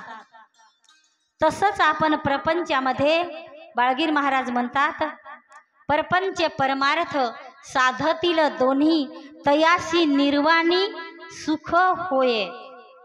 त्याला प्रपंच परमार्थ साधता येतो, प्रपंच ही साधल आणि परमार्थ ही साधल. परंतु प्रपंच कसा आहे, प्रपंचामधून परमार्थाची निवड करता येत नाही, फार कठीण आहे. त्या ठिकाणी माया एजंट जे आहे, माया नावाची ती आपल्याला सुचू देत नाही. भ्रांत नावाची जी आहे, वैरीण आपली भ्रांती सुचू देत नाही. भ्रांतीचे पडळ म्हणजे जाळं, आनंदाच्या आरतीमध्ये आहे ना, भ्रांतीचे पडळ, ते भ्रांतीचं पडळ सुचू देत नाही आपली निर्वाणी सुखाकडे जाण्यासाठी. पण बाळगिरी महाराज म्हणतात, तुम्ही निर्वाणीच्या सुखापर्यंत नक्की पोहोचाल, परंतु जसं दूध आणि पाणी, क्षीर म्हणजेच दूध आणि नीर म्हणजे पाणी, क्षीर आणि नीर राजहंस पक्षापुढे जर कटोरीभर 2 कप पाणी टाकलं, 2 कप जर दूध ठेवलं आणि त्या पक्षाच्या पुढे जर ठेवलं तर ते दूध पिते आणि 2 कप पाणी पवित्र स्वच्छ आपल्या पाण्यासारखं पाणी त्या कटोरीतच राहते. किती कठीण आहे पाण्याच्या दुधातलं दूध निवडून काढायला.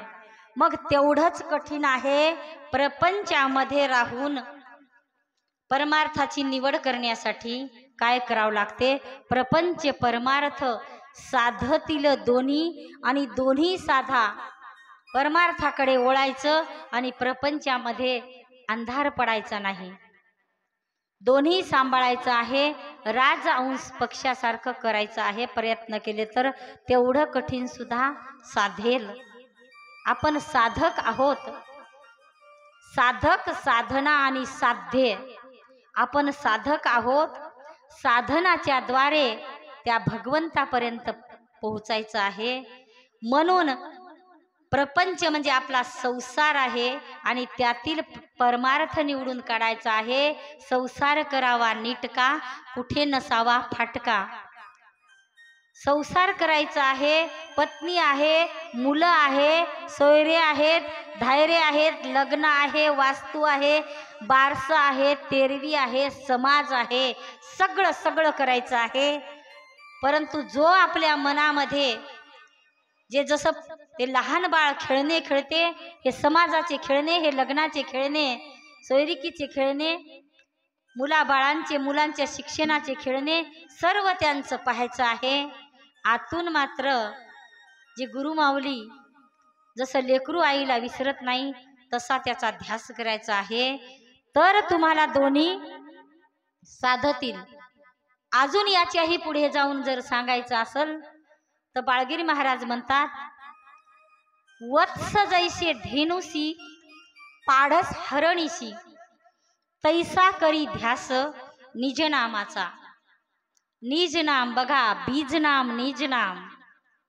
निज म्हणजे सर्वात प्रिय, सर्वात जवळचं, आपल्या हृदयामध्ये नेहमी जे जपतो ते। बीज नाम म्हणजे जे बीज नाम आहे त्याच्यापासून वृक्ष तयार झाला आणि अनेक त्याचे बीज तयार झालेत। जसं एका ज्वारीच्या बियापासून म्हणजे बीजापासून हजारो दाणे निर्माण होतात, तसं हे आनंद मालकाचं नाम बीज नाम आहे आणि आनंद मालकाच्या नामापासून हजारो शक्त्या निर्माण झाल्या। आणि शक्त्यांचा कालच विषय सांगितला। आनंद मालकाच्या मनात आलं की पृथ्वीवरल्या जीवांसाठी तिथं जाणं माझं शक्य नाही, मी अढळ आहे, मी अचळ आहे, म्हणून माझं स्वतःचं जाणं शक्य नाही।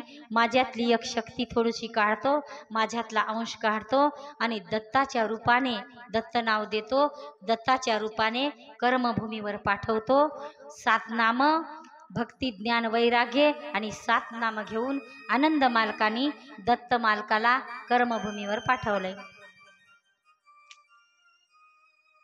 म्हणून त्या दत्तात्रय महाराजांचं जरी नाव घेतलं तर आनंद मालकाला पोहोचतंय, आनंदाचं नाम घेतलं तरी दत्त मालकाला पोहोचतंय। म्हणून आपण नाम सकाळी ब्रह्ममुहूर्तावर उठल्या उठल्या काय म्हणत असतो? जय जय आनंद सद्गुरु, जय जय आनंद सद्गुरु, आनंद सद्गुरु, जय जय आनंद सद्गुरु, जय जय आनंद सद्गुरु, जय जय आनंद सद्गुरु, आनंद सद्गुरु, जय जय आनंद सद्गुरु, जय जय आनंद सद्गुरु, जय जय आनंद सद्गुरु, जय जय आनंद सद्गुरु, आनंद सद्गुरु, जय जय आनंद सद्गुरु, जय जय आनंद सद्गुरु, जय जय आनंद सद्गुरु, जय जय आनंद सद्गुरु।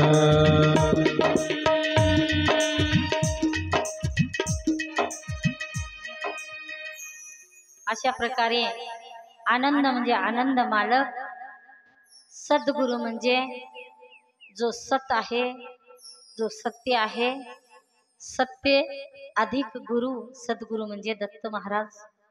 दत्त महाराजांचं आणि आनंद मालकाचं ब्रह्ममुहूर्तावर नाम घेतलं पाहिजे आणि दोघांपैकी एकाचं नाम घेतलं तरी चालेल। म्हणून हे संसारातले जे खेळणे आहेत आपण खेळायचे, जरूर खेळायचे, पण त्या मुलाला जशी आईची आठवण राहते, आई कामानिमित्तानं मुलाला खेळणे खेळायला देते। आजकाल खेळणे कमी झाले, आजकाल खेळणे मुलांचे कमी झाले। खेळण्याला बाजारात भाव जरी असला, मोटार गाडीला, भवऱ्याला वगैरे वगैरे, तर खेळण्याला मागणी कमी आहे। ते बाहुले वगैरे नाहीत का मुलांचे खेळणे, मागणी कमी आहे। का बरं सांगाल कोणी? खेळण्याला मागणी कमी आहे। लहान मुलांना खेळणं खेळायला आई देत नाही। का बरं? कारण तो खेळणं खेळतच नाही। मग कोणतं खेळणं खेळतो सांगा? मोबाईल। मग आजकाल ते खेळणे कमी झालेत, म्हणून मोबाईल खरंच हातात देऊ नये लहान मुलांच्या। आपण यूट्यूबला वगैरे पाहतो व्हिडिओ, डोळे खराब होतात आणि बुद्धीत जी शक्ती असते मुलाच्या ती खेळून खेळून मुलं चिडचिड करतात। असा डॉक्टरांनी शोध लावलाय की ते असं करू करू त्याच्या आवडीचा व्हिडिओ जेव्हा येत नाही खेळायचा त्यानं तो चिडचिड करते म्हणून झोपत नाही। अगदी 9 महिन्याचं 1 वर्षाचा मुलगा त्याला त्याची सवय लागून जाते आणि ज्या दिवशी त्याला मोबाईल मिळत नाही त्या दिवशी तो भयंकर चिडचिड करतो। म्हणून मोबाईलची सवय खरंच लावू नये। लेकराला मोबाईलची सवय कशी आई काम करू देत नाही म्हणून चला घे मोबाईल आणि खेळ माझं एवढं काम होते। मोबाईलची लहान मुलांना सवय नाही पाहिजे आणि मोठ्या मुलांनाही जास्त सवय नाही पाहिजे।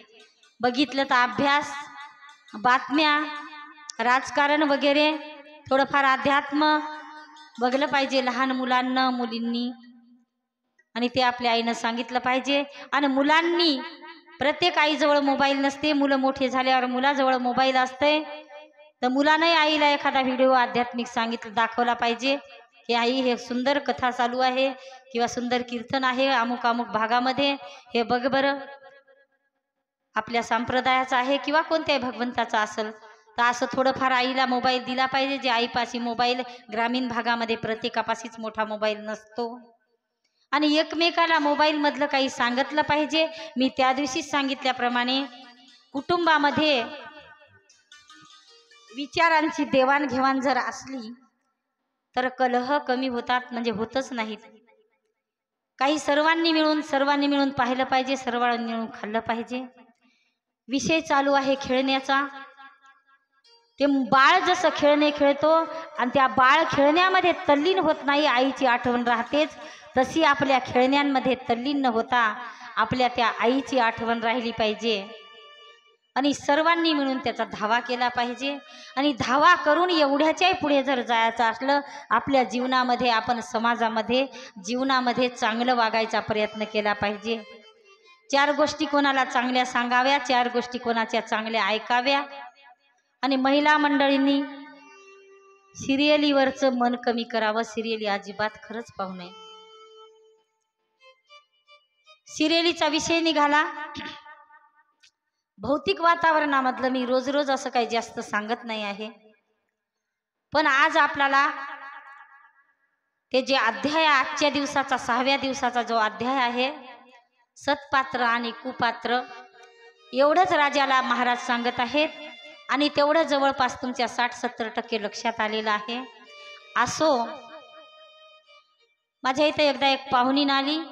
पाहुणीन म्हणजे 25 वर्षे वयाची मुलगी लग्न झालेली जवळच्या नात्यातली 8-10 दिवस राहिली।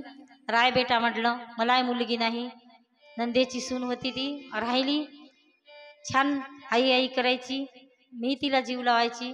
8-15 दिवस राहिली काही निमित्तानं कामानिमित्ताने आणि ती संध्याकाळ झाली ना स्लॅपवर वर जायची मोबाईल घेऊन तिचा छोटा बहिणीला बोलायची पुन्हा खाली यायची। मी एक दिवस म्हटलं काय एवढं बोलतेस ग म्हणली मी माझ्या लहान बिना लग्नाच्या बहिणीला बोलते आई म्हणली तिला बोलल्याशिवाय मला करमत नाही।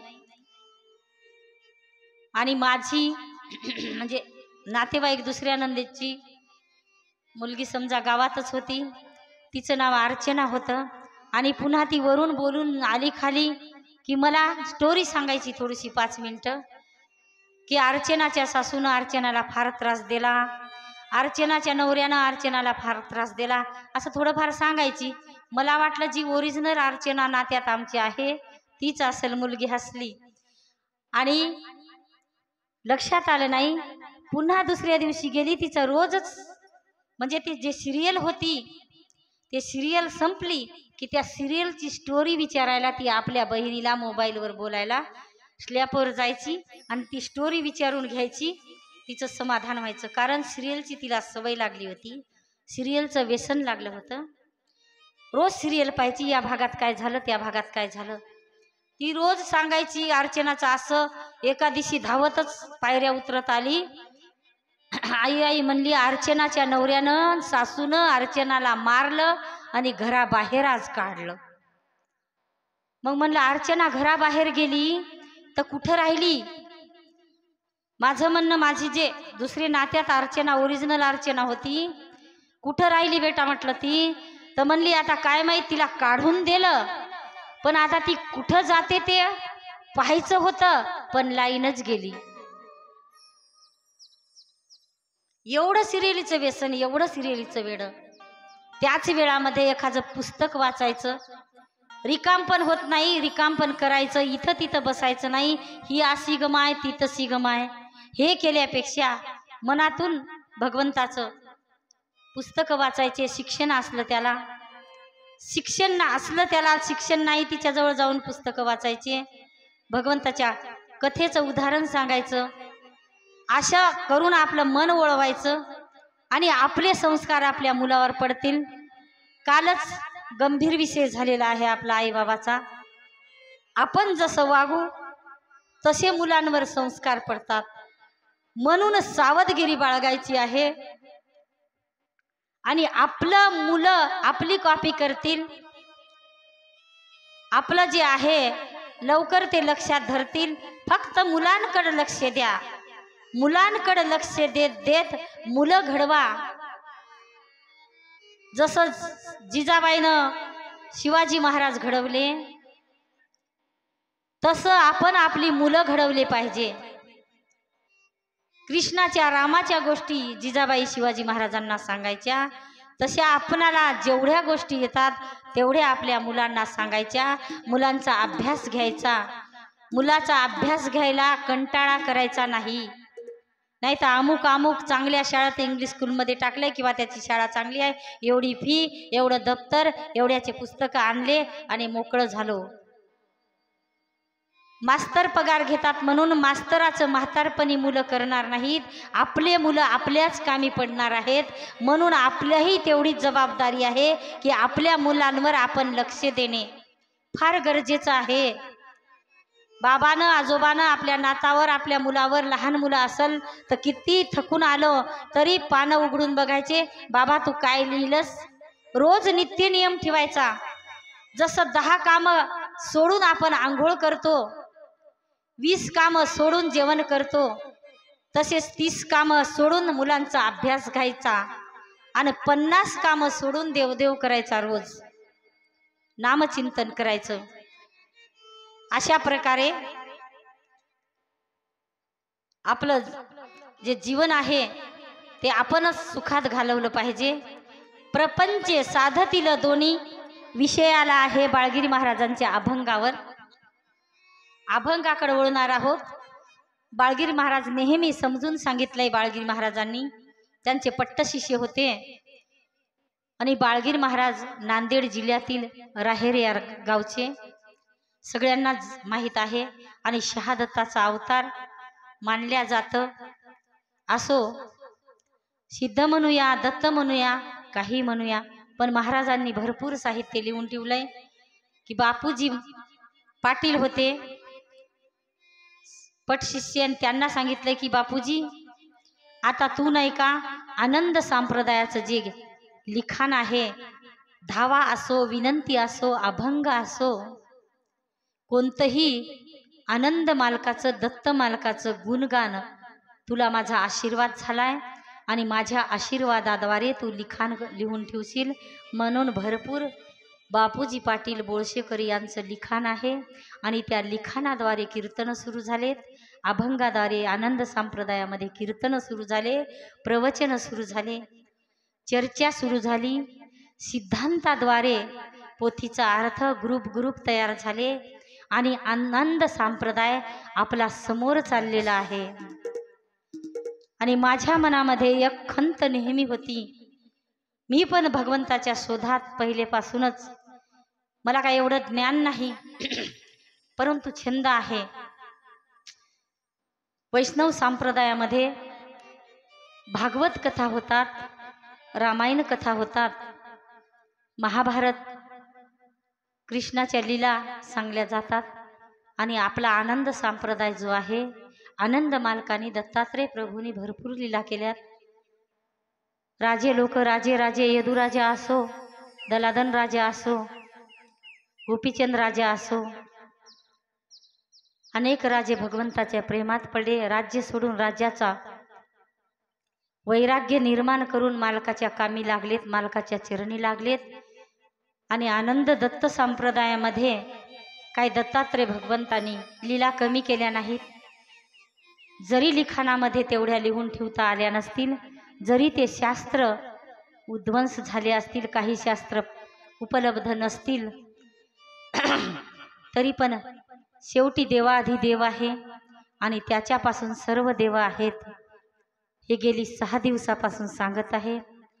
मी लहान होते तेव्हा एक वाक्य माझ्या डोक्यामध्ये, जुने माणसं म्हणायचे, गुरुविना अनेक नाही कोणी, सकळ देवांचा धनी।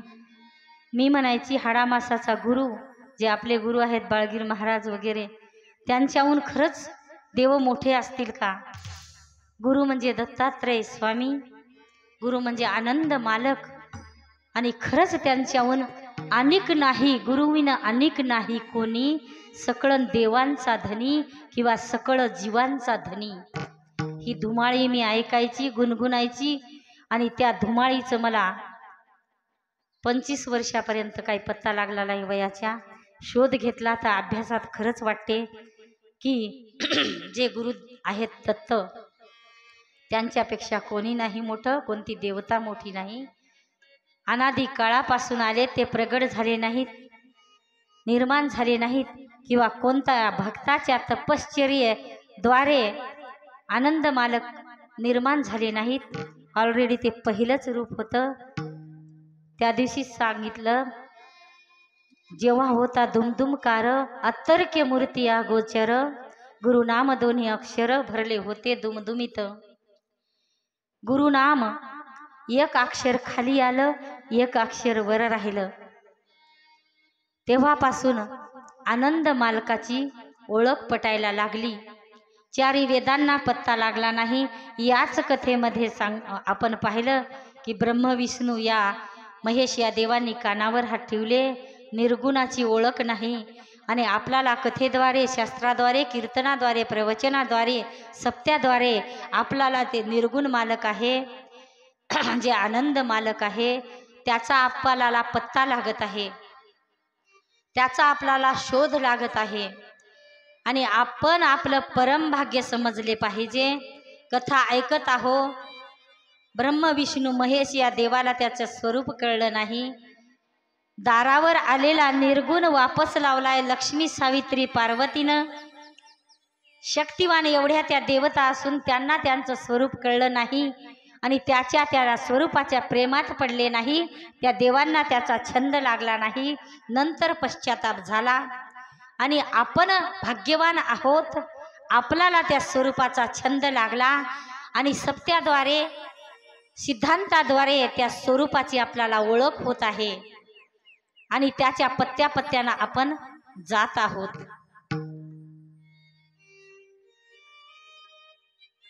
मला एवढं तर ज्ञान नाही, पण मी असं समजते की मला कदाचित दत्तात्रय मालकांनी पाठवलं असेल कर्मभूमीवर, तू जा, तू पोस्टमॅनचं काम कर, आमचे नामरूपी जे पार्सल आहे त्या पॉकेटामध्ये नाम आहे, तुझं हे पॉकेट आहे, देहरूपी पॉकेटामध्ये नाम आहे, आणि त्या नामाची थोडी तुला ओळख झाली, थोडं तुला ज्ञान प्राप्त, थोडं बरं का, थोडं प्राप्त झालं, आणि तू वाट कर्मभूमीवर माझी पार्सलने तू पोस्टमॅन बन, आणि ते नाम गावागावात वाट, तुला जसं जमते तसं। म्हणून हा प्रयत्न माझा चालू आहे। अशा प्रकारे आपण आनंद मालकाचे जे कीर्तनकार गुरु, सद्गुरू, जे हाडामासाचा गुरु म्हणतो, जसं प्रेमगिरीजी महाराज आहेत। आणि मी जिथं तिथं जाते, तिथं तिथं लोक सांगतात, जाते किंवा चोरून लपून, महाराजांची आज्ञा नाही, आणि महाराजांचं सगळं बरोबर आहे, की प्रत्येक घरी जर गेल्या तर ताई तब्येत बिघडल वगैरे वगैरे, एकदम 100% बरोबर आहे। असो, आणि जिथं तिथं महाराजांचं म्हणजे कोणी भेटलं, आमचे महाराज, आमचे महाराज, आमच्या महाराजाला जमत नाही, आमचे महाराज असे, महाराजांबद्दलचीच कोणाच्याही मुखातून स्तुती ऐकून राहिली मी आज गेले 6 दिवसापासून। आमच्या महाराजले पटत नाही, आमचे महाराज असे, आमच्या महाराजाची शिस्त अशी. आणि खरोखरच कळंबा गावा एवढी खरंच शिस्त नाही. टायमाची शिस्त, जेवण्याच्या टायमाला एकही मिनिट इकडे तिकडे होणार नाही. नामस्मरण सकाळी, कथेलाही उशीर होणार नाही. कदाचित एखाद्या दिवशी आजच थोडंफार उशीर झाला असेल. कथा वेळेवर मिनिटानुसार आहे, मिनिट एकही इकडे तिकडे नाही. आणि भक्तांचं एवढं गुरुदेवांवर प्रेम, काही गुरुदेव म्हणत राग नाही, लोभ नाही, कुरकुर नाही, काहीच नाही. आम्ही प्रत्यक्ष पाहत आहोत, डोळ्यांनी पाहत आहोत.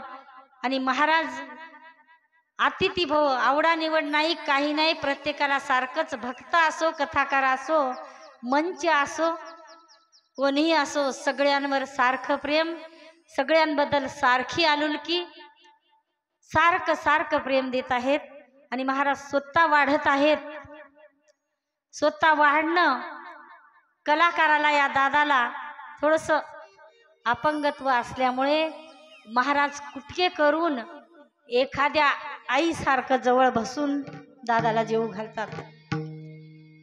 आणि एक दिवस आमची चर्चा झाली संचाची माझी, ताई महाराजच तर असं करतात, पण एवढं प्रेम देऊन राहिले सारे लोकच, एवढं महाराजासारखं सगळेच करतात, फक्त महाराज म्हणावं तर महाराजासारखे सगळेच आहेत. जेवायला तेवढेच लोक आणि वाढायलाही तेवढेच लोक. काय प्रेम.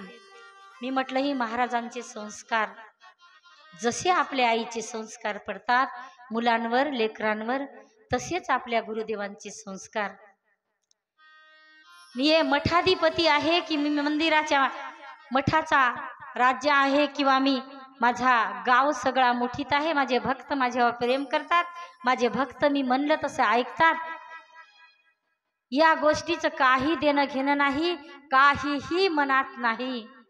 स्वच्छंदानं वावरणारे प्रेमगिरीजी महाराज आज आम्ही एका हप्त्यापासून पाहत आहोत. स्वतः काहीतरी सलाद खिस्ता खिस्ता बोट कापलं माय म्हणले. मी म्हणलं बापू बोटाला काय झालंय. स्वतः काम, स्वतः खुर्ची टाकणं, स्वतः धावपळ करणं. आसनाची गरज नाही, शिष्याची गरज नाही, सेवकाची गरज नाही, कोण्या खुर्चीची गरज नाही. भक्ताला खुर्ची द्यायची आणि बसा म्हणायचं आणि आपण मात्र उभं राहायचं. लाज वाटते त्या भक्ताला, लाज वाटते की गुरुदेव कामं करत आहेत, पण चंचळपणा, त्याच्यातली शक्ती, नामातली शक्ती आणि सर्व हे काही नामामुळे साधू संत योगी असतात. आपण संसारिक जीव किती ज्ञानी असलो, त्या दिवशी सांगितलं आपण मात्र भोगी असतो, कारण आपल्याला भोग भोगायची असे असते.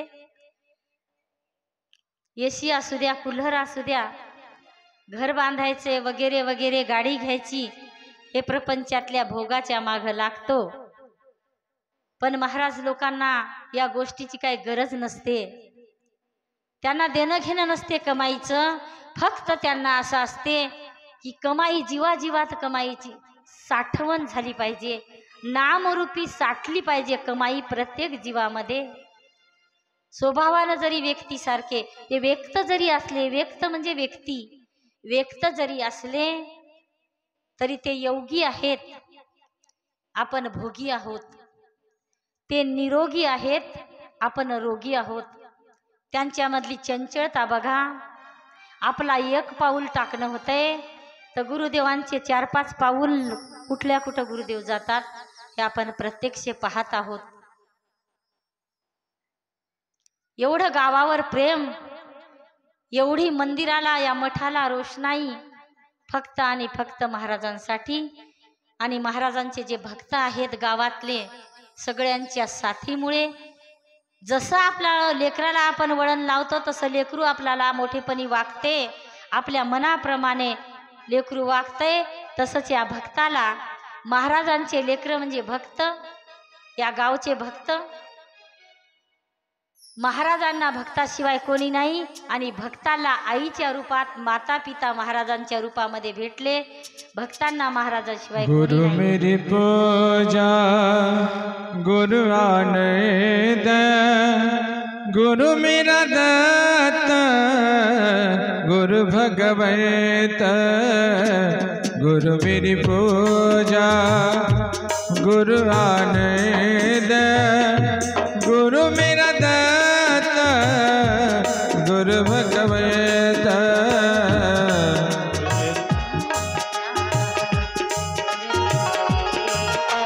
सपने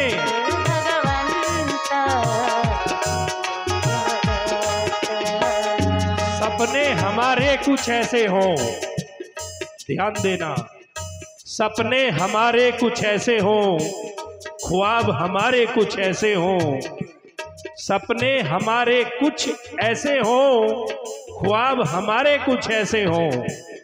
जिंदगी में दोस्त मिले ना मिले, लेकिन दोस्ती मिले तो प्रेमगिरी महाराज जैसे हो, जैसे हो। गुरु मेरी पूजा गुरु आनंद, गुरु मेरा दाता गुरु भगवत, गुरु मेरी पूजा गुरु आनंद, गुरु मेरा दाता गुरु भगवत।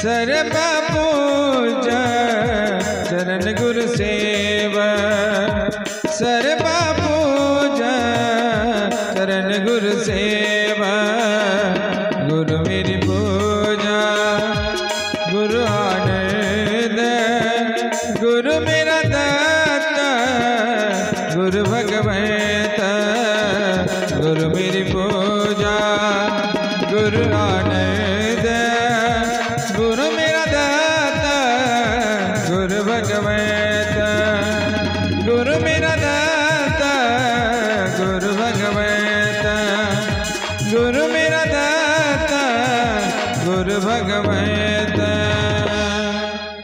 जो कल था उसे भुला कर देखो, जो कल था उसे भुला कर देखो, जो आज है उसे जी कर देखो, आने वाले पल खुद ही संभल जाएंगे, बस जिंदगी को प्यार से सजा कर देखो, सजा कर देखो।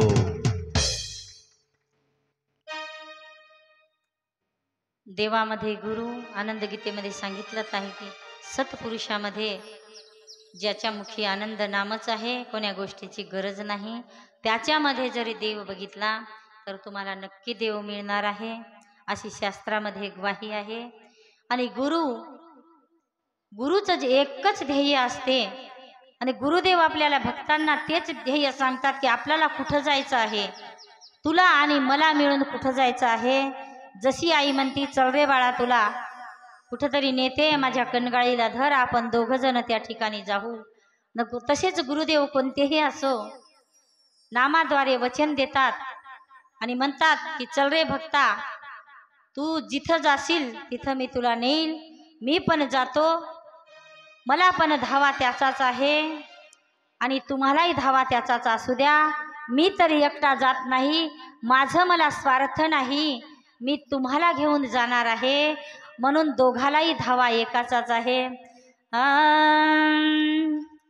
गुरु माझा भक्त म्हणतोय मी गुरुचा, गुरु माझा मी गुरुचा, दोघाला धावा एकाचा, गुरु माझा हो मी गुरुचा, दोघाला धावा एकाचा, गुरु माझा मी गुरुचा, दोघाला धावा एकाचा, गुरु माझा मी गुरुचा, दोघाला धावा एकाचा, गुरु माझा हो मी गुरुचा, दोघाला धावा एकाचा, गुरु माझा मी गुरुचा,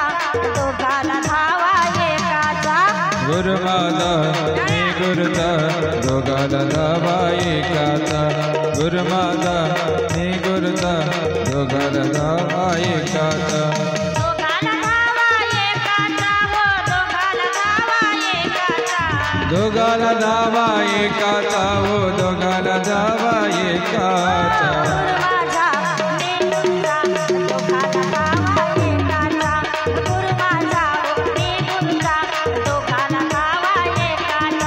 गुरु माझा मी गुरुचा दोघाला धावा एकाचा गुरु माझा मी गुरुचा दोघाला एकाचा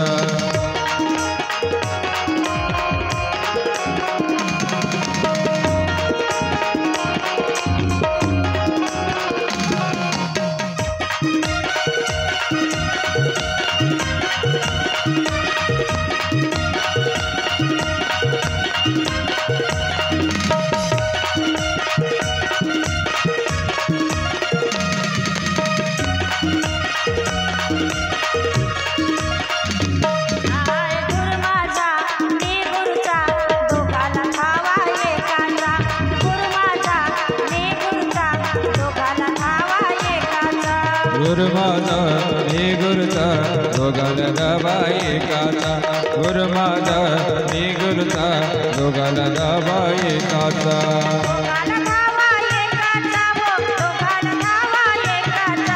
दोघाला धावा एकाचा हो दोघाला धावा एकाचा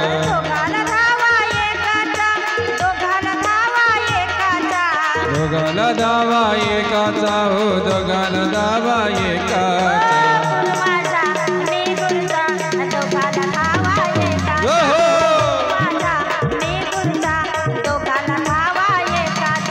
गुरु माझा मी गुरुचा दोघाला धावा एकाचा गुरु माझा मी गुरुचा दोघाला धावा एकाचा गुरु माझा मी गुरुचा दोघाला धावा एकाचा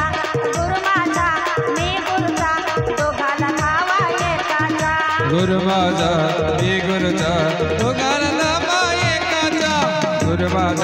मी गुरुचा दोघाला धावा एकाचा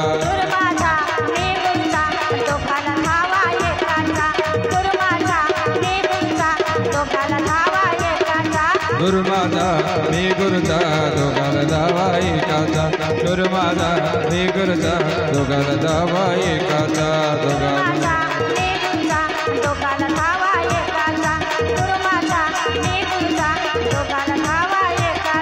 गुरु माझा मी गुरुचा दोघाला धावा एकाचा गुरु माझा मी गुरुचा दोघाला धावा एकाचा दोघाला धावा एकाचा हो दोघाला धावा एकाचा दोघाला धावा एकाचा हो दोघाला धावा एकाचा दोघाला धावा एकाचा हो दोघाला धावा एकाचा दोघाला धावा एकाचा हो दोघाला धावा एकाचा गुरु माझा मी गुरुचा दोघाला धावा एकाचा गुरु माझा मी गुरुचा दोघाला धावा एकाचा गुरु माझा मी गुरुचा दोघाला धावा एकाचा गुरु माझा मी गुरुचा दोघाला धावा एकाचा बोलिए गुरुदेव भगवान की जय। सभी धर्म प्रेमी बंधुओं को सूचित किया जाता है कि आपके अपने क्षेत्र के जाने पहचाने स्वामी श्री गजानन पुरी जी महाराज बालापुर सिटी बाराधारी संस्थान, एक बार जोरदार तालियों से महाराज श्री का आप स्वागत सम्मान करें। नमोस्तु अनंताय सहस्रमूर्तये सहस्रपादाक्ष शिरोरुभावे सहस्रनाम्ने पुरुषाय सरस्वते सहस्रकोटि युगधारिणे नमो नमः। काफी बिजी शेड्यूल आपको अवगत करा दूं, समय निकालकर महाराज श्री के आग्रह से जितना समय मिलता कथा में रोजाना आपके समक्ष पधारते। उधर भी बहुत बड़ा संस्थान है, 32 एकड़ भूमि, उसमें आपकी अपनी नर्सरी गौशाला, बहुत बड़ा संस्थान चलाते। पुनः एक बार महाराज श्री के लिए जोरदार ताली आप सभी से बनती है। कृष्णाय वासुदेवाय हरये परमात्मने प्रणता क्लेशनाशाय गोविंदाय नमो नमः। आपके बीच मुख्य अतिथि के रूप में आज आए पतंगे साहिब, एक बार उनके लिए जोरदार तालियां। भक्त निवास निरंजन माहौर से पधारे हमारे लिए विशेष अतिथि, टीका सम्मान पूजन करें, पुनः हम कथा में प्रवेश करेंगे। आज थोड़ी लाइन डाउन रही बिजली की, आपके यहाँ व्यवस्था रही, थोड़ा कथा का समय 10-15 मिनट और बढ़ाएंगे। पुनः एक बार जोरदार तालियों से आज के यजमान का स्वागत सम्मान कीजिएगा, जिन्होंने महाराज जी के एक आग्रह पर समय निकालकर, छोटे घर से हैं, किसान परिवार से हैं आपके यजमान, आपके अपने गांव के हैं, बहुत सुंदर एक छोटी बच्ची के साथ पधारे। तहे दिल से इस परिवार को शुभकामनाएं, शुभ आशीर्वाद। गुरुदेव भगवान की जय। लीजिएगा कथा में प्रवेश करें।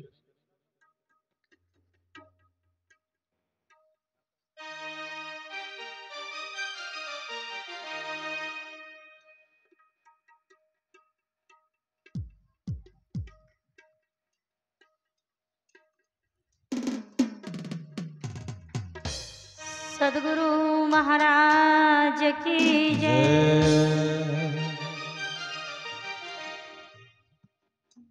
कथेकडे वळणे अगोदर जे आपला अभंग चालू होता, प्रपंच परमार्थ साधतील दोन्ही, तयासी निर्वाणी सुख होय।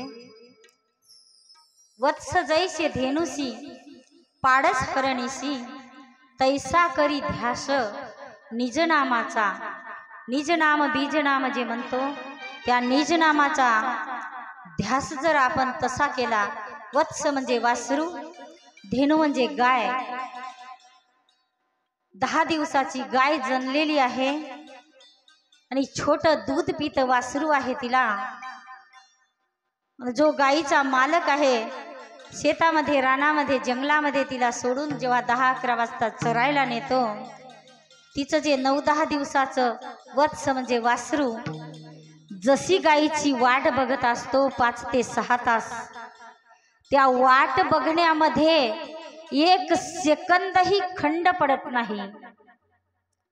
वत्स जैसे धेनुसी, पाडस हरणीसी, तैसा करी ध्यास निज नामाचा।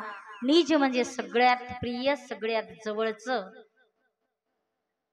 त्या नामाचा जर ध्यास जर केला, त्या गायीच्या वासरासारखा विश्वासानं, आणि त्या वासराला असं कधी वाटत नाही की माझी आई जंगलामध्ये, शेतामध्ये चरायला गेली आणि आता आली तर येईल, नाही तर येणार पण नाही, तिला वाघ खाऊन टाकील, असं त्या वासराच्या मनामध्ये येते का? नाही।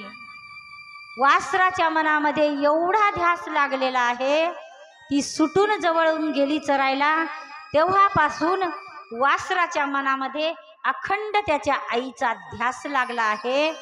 तसाच आपल्याला आपल्या प्रिय जे भगवंत आहे त्याचा भक्ताला ध्यास जर लागला तर निर्वाणीचं, निर म्हणजे नाही, वाणी म्हणजे जिथं वाणी खुंटीत होते, 4 अवस्था ओलांडून 5वी अवस्था उन्मनी आणि सप्त अवस्था सांगितलेल्या आहेत। त्या उन्मनी अवस्थेच्याही पलीकडे जीव सुख भोगतो।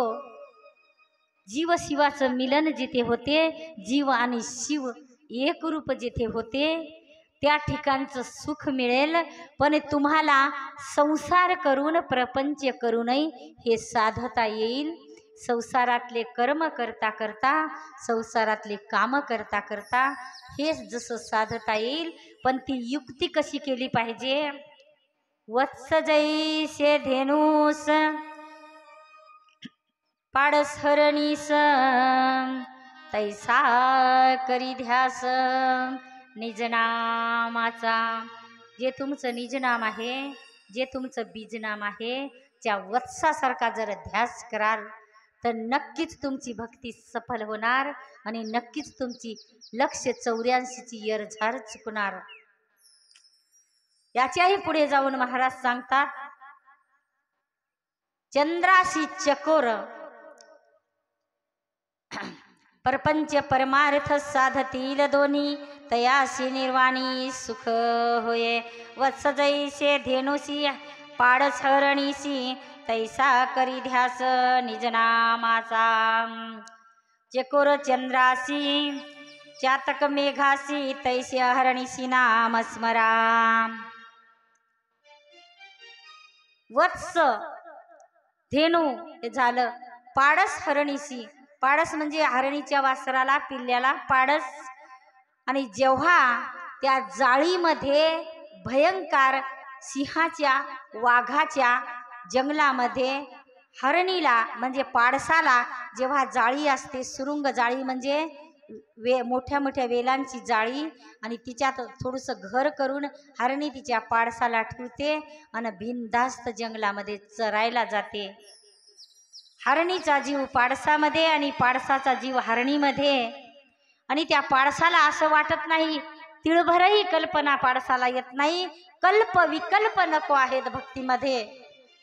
कल्प विकल्प जर असले, भक्ती तुमची कितीही कोरी असू दे, बिन पाण्याच्या दुधासारखी जरी भक्ती असली तर त्याच्यामध्ये विकल्प कल्परूपी जर मिठाचा खडा पडला तर ती भक्ती नसल्याशिवाय राहणार नाही।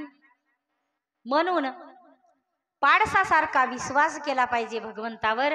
पाडसाच्या मनामध्ये कधी येत नाही की माझी आई जंगलामध्ये चरायला गेली हरणी आणि तिला वाघ सिंह खाईल काय, काय हा प्रश्नच येत नाही। फक्त आणि वाट बघायचं काम करतो आणि अखंड ध्यास राहतो। त्याच्यासारखी जर आपली भक्ती केली, आपण भक्ती केली तर आपली भक्ती सफल होणार आहे, याच्यामध्ये शंकाच नाही। महाराज याच्याही पुढे जाऊन म्हणतात, चकोर चंद्राशी, जसं चकोर पक्षी, चातक पक्षी जशी मेघाची वाट पाहतो, चकोर चंद्राशी, चंद्राशी चकोर, चातक मेघाशी, तैसे अहर्निशी। निशी म्हणजे रात्र, अहर म्हणजे दिवस, रात्रंदिवस तैसा जर नामाचा ध्यास केला तर नक्कीच तुम्ही भगवंतापर्यंत पोहोचाल। जीवाशिवाचं नक्कीच मिलन होणार आहे।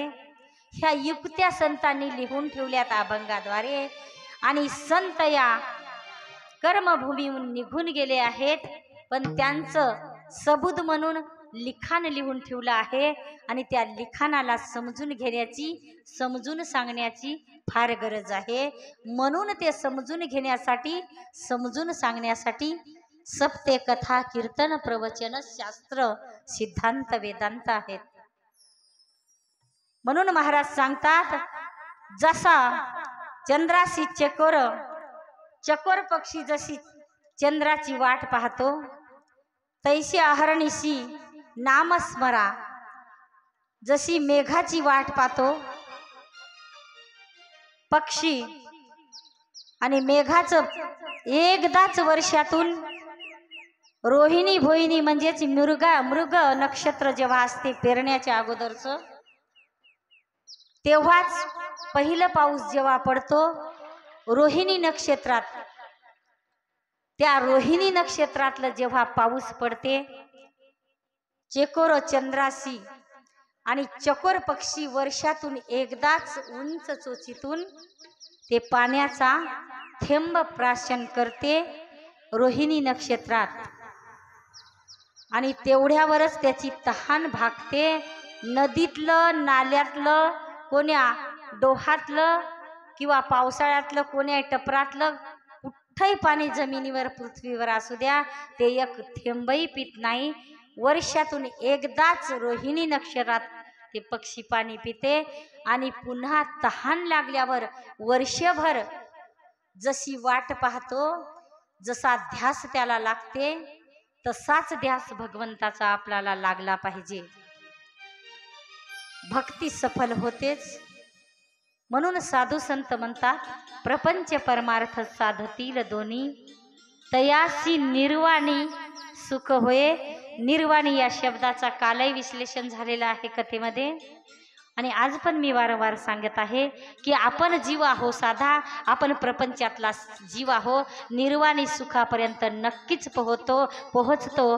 परिणी हे ज्या लोकांचं आहे, जे पाडस हरणीचं आहे, गाईचं वासरू आहे, जे पक्षी आहे चकोर चातक, यांच्यासारखं जरा ध्यास केला भगवत नामाचा तर नक्की जीवाशिवाचं मिलन झाल्याशिवाय राहणार नाही। अशा प्रकारची भक्ती आपल्याला करायची आहे। आणि एक जाता जाता दृष्टांत सांगते। कथेचा वेळही संपत आलेला आहे, जवळजवळ संपलेलाच आहे। एक दृष्टांत ऐकायचा। उद्या छाड बसवण्णाची 13व्या अध्यायामध्ये कथा आहे। उद्या सर्वांनी कथेचा आनंद लुटायचा आहे। आणि महाराजांची जेव्हा आज्ञा होईल, काहीतरी लवकर कथा आहे म्हणत होते, 9 ते 12 काहीतरी, पुन्हा सूचना होईल कथा संपल्यावर। उद्या लवकर कथा आहे, मात्र उद्या कथेला लवकर यायचं आहे आणि रोजच्या आपल्या नियमाप्रमाणे थोडासा आनंद लुटायचा आहे। कुपात्र आणि सुपात्र याचं वर्णन आलेलं आहे आजच्या अध्यायामध्ये। उद्या बसवण्णाची कथा आहे शेवटच्या अध्यायामध्ये, 13व्या अध्यायामध्ये। उद्या कथेला विराम देणार आहोत आणि म्हणून सर्वांनी आनंद लुटायचा आहे आज आणि उद्या कदाचित वेळ कमी राहील आपल्याकडे। उद्या महाप्रसाद आहे, महापूजा आहे, शेवटचा दिवस आहे, म्हणून आजची वेळ उद्या येणार नाही। गजर करायचा आहे आणि आनंदाच्या दरबारामध्ये आनंदाच्या लेकरांनी आनंद लुटायचा आहे। म्हणजेच पाऊली आपापल्या जाग्यावर उभं राहून थोडीशी पाऊली खेळायची आहे। महिला मंडळ उठा, देवाचा दरबार आहे, लाज नाही, भीती नाही, लज्जा नाही, आनंद लुटायचा आहे। सर्वांनी, अगदी सर्वांनी आनंद लुटायचा आहे।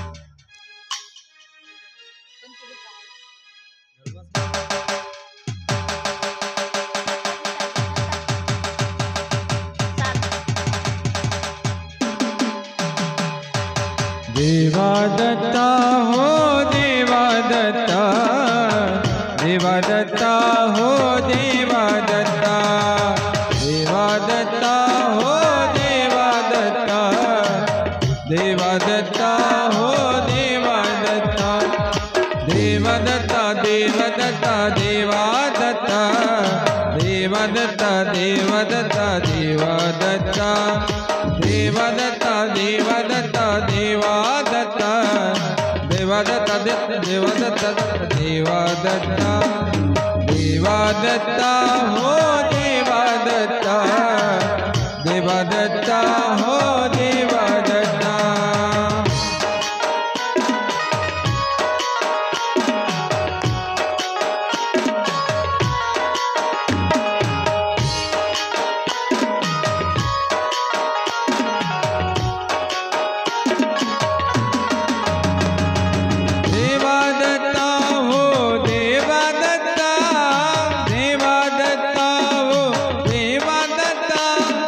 दत्ता दत्ता दत्ता दत्ता देवा दत्ता हो देवा दत्ता, देवा दत्ता हो देवा दत्ता, देवा दत्ता हो देवा दत्ता, देवा दत्ता हो देवा दत्ता।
देवा दत्ता हो देवा दत्ता, देवा दत्ता हो देवा दत्ता, देवा दत्ता हो देवा दत्ता, देवा दत्ता हो देवा दत्ता।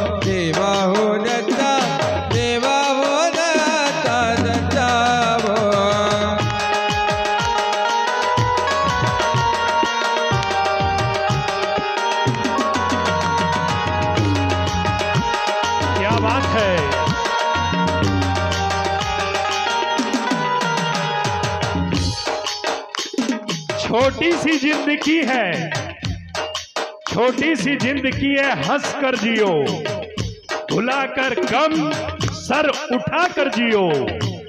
उदासी में रखा क्या है, मुस्कुरा कर जियो। अपने लिए ना सही तो अपनों के लिए जियो, अपनों के लिए जियो। देवदत्ता दत्ता हो, देवदत्ता देवदत्ता, देवदत्ता दत्ता हो, देवदत्ता देवदत्ता, देवदत्ता दत्ता हो, देवदत्ता देवदत्ता, देवदत्ता दत्ता हो, देवदत्ता देवदत्ता।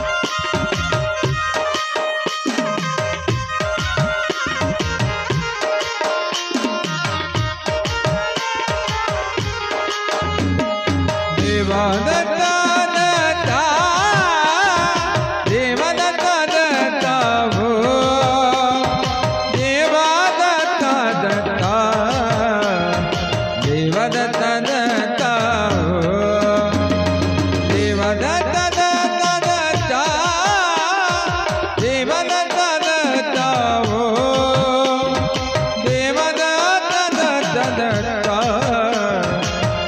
देवदत्ता दत्ता हो, देवदत्ता दत्ता दत्ता, देवदत्ता दत्ता हो, देवदत्ता दत्ता दत्ता, देवदत्ता दत्ता हो।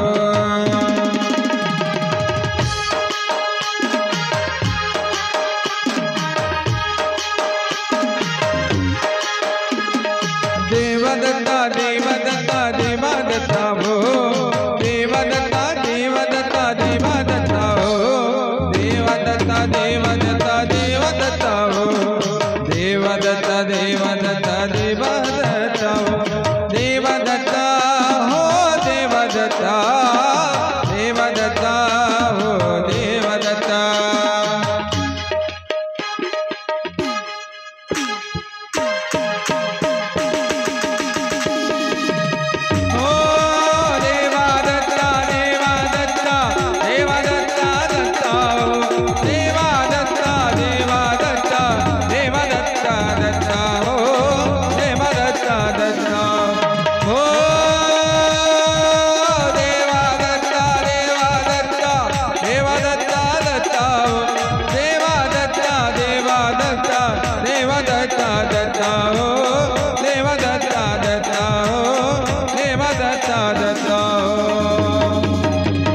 दत्तात्रेय महाराज।